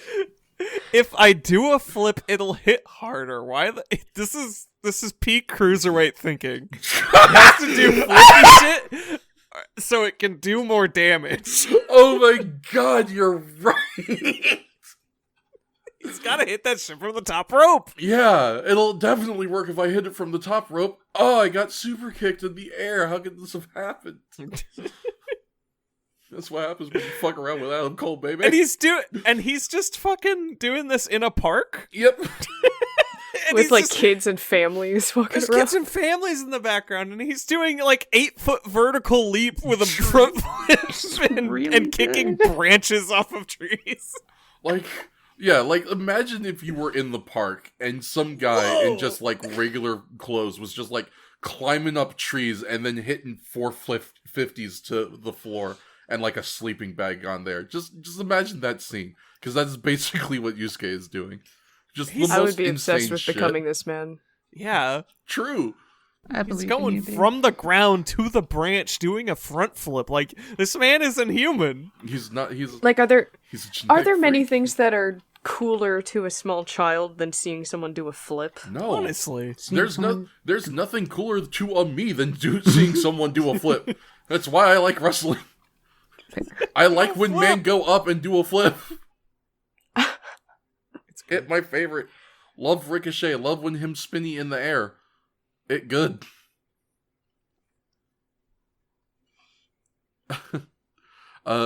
So yeah, just Yusuke absolutely off the shits in this park, assaulting a tree. Meanwhile, we go back to Sakurako and Kanzaki. They arrive in one of the classrooms where Kanzaki taught. He says that he was losing faith in the educational system, not the system, and was wondering how to best help the children, and he was thinking of quitting teaching. He thought that if Yusuke remembered the date, there would be meaning to continue teaching, but if he did not, he would quit, which, like, is a hell of a thing to just do. Yeah, You I do you, understand guess. the idea of truly wanting to feel like you've made a difference in somebody's life. I do too. And if that's your motivation, then having the proof that that's happened even a single time can mean the world to you. But also, you have to recognize that in this very specific instance, you are a teacher who can't place the burden of your expectations and insecurities upon the shoulders of a child, regardless Literal of...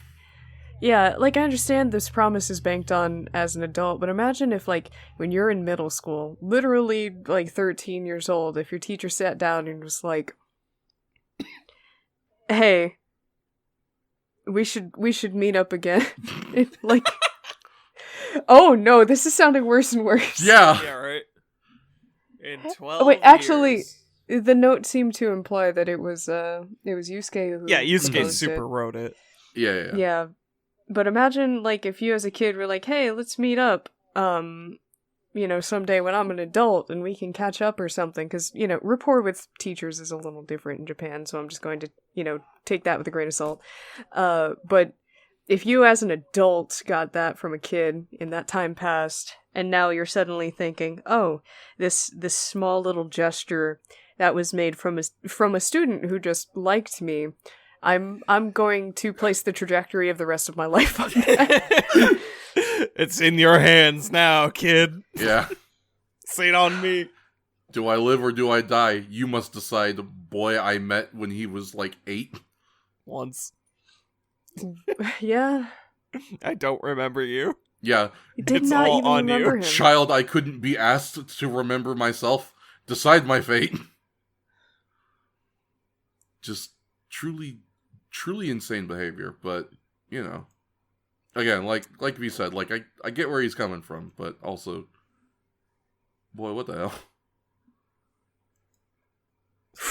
Yeah, it's rough.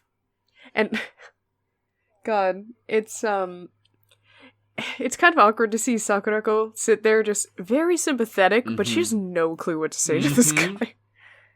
I mean, He's like, I'm ready to quit it all. Nothing I do matters in this life, and I've questioned everything I've ever believed in. And she's like, maybe Yusuke will be here soon. Boy, I hope he does. Show I up. really Boy, hope Yusuke it shows checks up. phone. A fair response, honestly. Yeah. Yeah. Like, what do you say in that situation? As this man is trauma dumping on you about the trajectory of his entire life.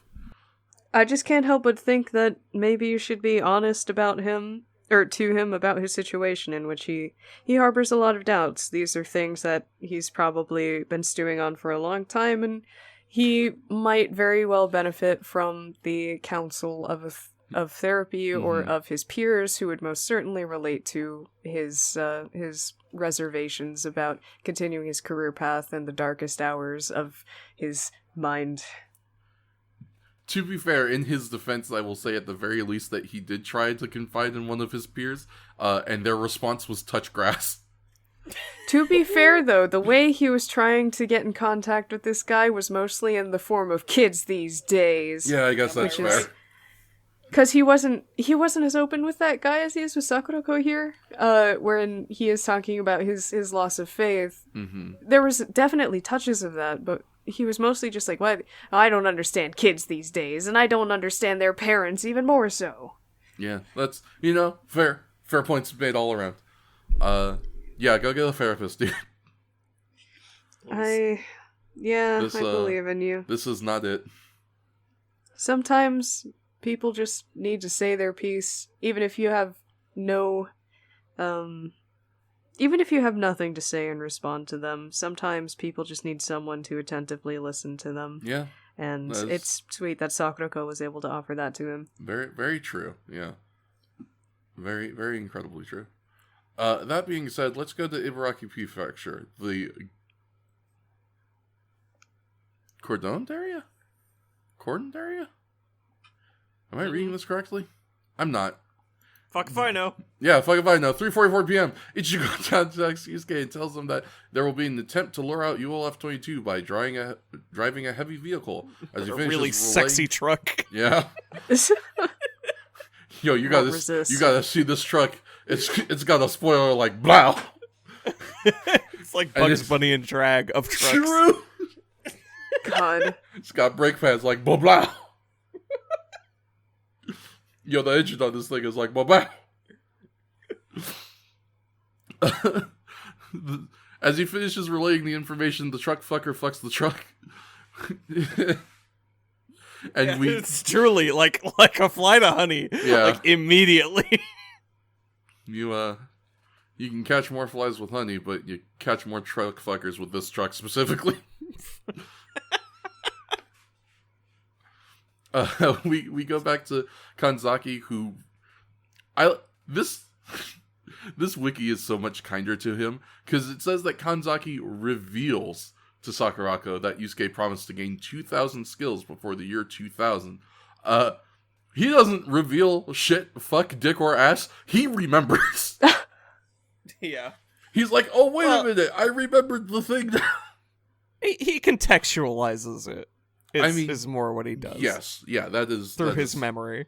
This following scene, everything coming after this is like actually legitimately emotional. Yes. Really got Thi- me, yeah. This one Yeah. did get me. This one got me. Like, It was a fucking... I was joking about this dude not remembering Yusuke the whole episode, and they pulled this shit on me and kicked me in my ass. Yeah.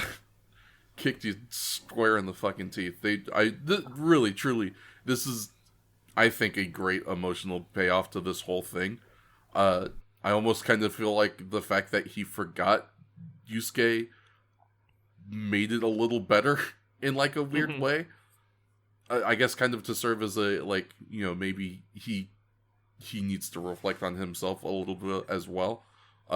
Which I guess is kind of part of what he was talking about. But to that end, I'll go ahead and just kind of read this out and then we can talk about it more. So Kazaki reveals to Sakurako that Yusuke promised to gain 2,000 skills before the year 2000. And after Sakurako says that he managed to obtain that many, Kanzaki says that Yusuke is unbelievable. She responds that he was able to do it because of everybody's smile. She gives him a thumbs up and asks if he knew about it. When he sees that, Kanzaki tells her that he taught Yusuke about it, and that it was a sign in ancient Rome that the person to whom it was given could successfully do everything, and that he told Yusuke to become a man worthy of it. When he finishes telling Sakurako this, he is overcome with emotion and begins to cry. This synopsis skipped a very important part of this, in that this teacher was consoling Yusuke after the passing of his father. Yes! Yeah. Yeah, that is a very big part that is entirely just, like, glossed over for some reason, but yeah, it's, like, truly, the scene helps kind of form the emotional core of their relationship, in that, like, Yusuke has just recently lost his dad, and, Kanzaki, shows him the thumbs up and is like, here is what this means. I think you should become a man who is worthy of giving and receiving this symbol. And, just the notion that he does it. He fucking does it. This teacher was the whole impetus of the entire, like, I almost said methodology. The entire outlook of our main character was formed through here when his teacher taught him the thumbs up and said that he should become the kind of man who could make everybody smile. The Nonnagon has made the correct noises. It's a hell of a thing. Kamen Rider gets sometimes. This teacher made a hero! This teacher literally made a hero. Goddamn. It's just good. I kind of have no more words at this point. It's good as hell. I'll admit that I didn't have much to say about this episode. Mm-mm. It was more of like a wonderful emotional journey. But afterwards, I found myself sitting there kind of having a little fantasy of what happens after the episode ends. And I liked to think that the three of them went out for drinks and reminisced about, God, like, truly. silly school stories. Truly. And Yusuke remembers everything. Yeah. And every time he starts saying something to teachers like, did you? Oh, yeah. Yeah. And Sakurako gets to sit there and learn even more about her old friend. Yeah. God, that's the shit, man. That's the good stuff right there, baby. That's the chef's kiss. What is this feeling? That's a fanfic I want. Oh, is this serotonin? Yeah. Oh, yeah. Yeah, pump Yummy. that shit directly into me. Brain. Anyways, it's time to stop crying. We gotta kill a rhino. Yeah, let's. No, my titty meat. Yeah, we gotta annihilate Sydney. Don't worry, we won't touch it. It's true, we won't. Yusuke manages to find Ichijo in ULF 22 and transforms. When Yusuke attempts to land his finishing blow, wow, it just kind of skips the whole fight, but I guess that makes sense. When Yusuke attempts to land his finishing blow, he flips in midair and breaks off ULF 22's horn, which kills him. Its fucking foot catches fire. True, yeah. and he just kicks that shit right off. It's the red hot kick. Yeah, it is. Beautiful Joe's out here. Beautiful Joe. I mean, is not that surprising. You? Yes. Yeah, no, like a couple years later, somebody was just like, yeah, we're making that shit happen. We're making a fucking that video was game, baby. That was way too cool to not put in our video game. That was dope as fuck, son. I wrote down, can I keep the horn? Which I think he should have. He absolutely should have. It's a trophy. Put it on Sakurako's wall. Absolutely, yes. Honestly, should have taken the whole head. If only, right? But not they for explode research. into the ludicrous jibs, unfortunately. Yeah. Take, like, the whole bust. Like one of those, like, Barbie makeup things. Yeah! Yeah, no, just the bust. Yeah, alright. No head required. I'm okay So with no head? Throws phone. Throws phone at us because we deserve it. Yeah, maybe a little. Alright. I'm sorry, everyone. I'm not. And then he dirt bikes into the sunset. Yep. Yeah, That was, no fear, no pain. that was my last note of the episode. It was just like a common cowboy. Da-na-na. Goodbye. He has that thing, like B was saying, they do eventually meet up to close us out. Which is cute. It's The adorable. only interaction required is he hops that fence, looks at Sensei, gives him that thumbs up, and it's like, oh, And then I crumble to dust. yeah. I was making fun of the thumbs up for 11 episodes. I don't know if I can do it anymore. Can't do it. I'm about to make fucking lose it. Y'all hit me with it. Y'all gave it the context. Though I did right. Thank God you had your epiphany without me, Sensei. That would have been real awkward. It's me, Yusuke. I don't know. Dude, who are you? Who is this? Yo, P. Who is this? Yo, Sakurako. Who is this, man? Think I'm cooking? You think I'm cooking? With the curry, the frog. Yeah. Really? You gonna do that right when my man in front of me? Who's your man? Yo, who is this man climbing the fence? All I was half hoping he'd just run through the fence with his bike. You know, I kind of honestly, thought he was gonna or at least do a sick jump. do a flip Yeah, on his special bike. on his special bike. We're going to mount our special bikes now and make our way off of this episode. We done did 4 of these motherfuckers, and I still had a good time. Man, Kuga is so fucking good. I What a just good show. I love the shit out of the show. It's great, and it gives me lots of serotonin. And truly, I'm glad that you guys are seeming to enjoy it as well. You know, this is while maybe, you know, it's not my favorite Kamen Rider, especially of modern Kamen Riders, but it's definitely high up on the list. Kuga is super good, and it's only gonna get better from here. Is what I'll say. Oh my god.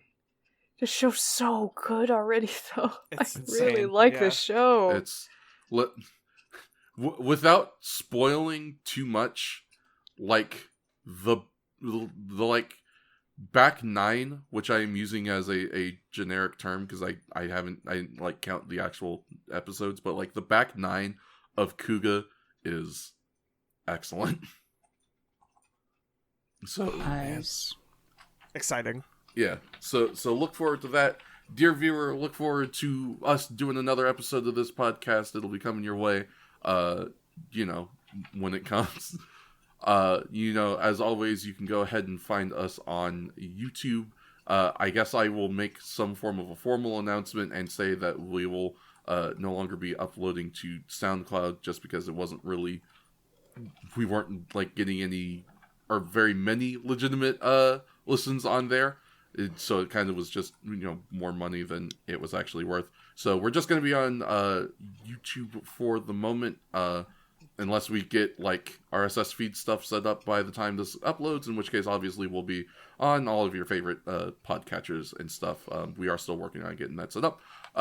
Next time we're going to be doing another 4 episodes, since that's the Kuga format. We're going to be doing episodes 13, 14, 15, and 16. That's Suspicion, Omen, Armor, and Creed. Remember to check everybody out on their social medias and stuff. You know, check out all of the cool things that everyone's got going on. Shake streams, Nonnagon streams, Beedrops streams. I join Beedrops on his streams sometimes. I will stream eventually, I promise. Please stop yelling at me. Not that anyone's actually yelling at me. Oh. No one's actually yelling at me. Nobody gives a shit. It's fine. I just Does send any- you We will wait sticks anyways. patiently. Does anyone else have anything they want to say before we wrap it the fuck up? Any closing thoughts? Drink some water. It's been a long podcast. Drink some water. It's been a bit of a one. Thank you for hanging on with us. Yeah. I'm sorry I talked about titties so much. I'll be better next time. Listen, this was a titty forward set of episodes. I'll sit. Nope. I'll say, yeah. Good night, everybody. Titty forward, boring. And remember, if you can't believe in God and you can't believe in Buddha, you can always believe in Kamen Rider.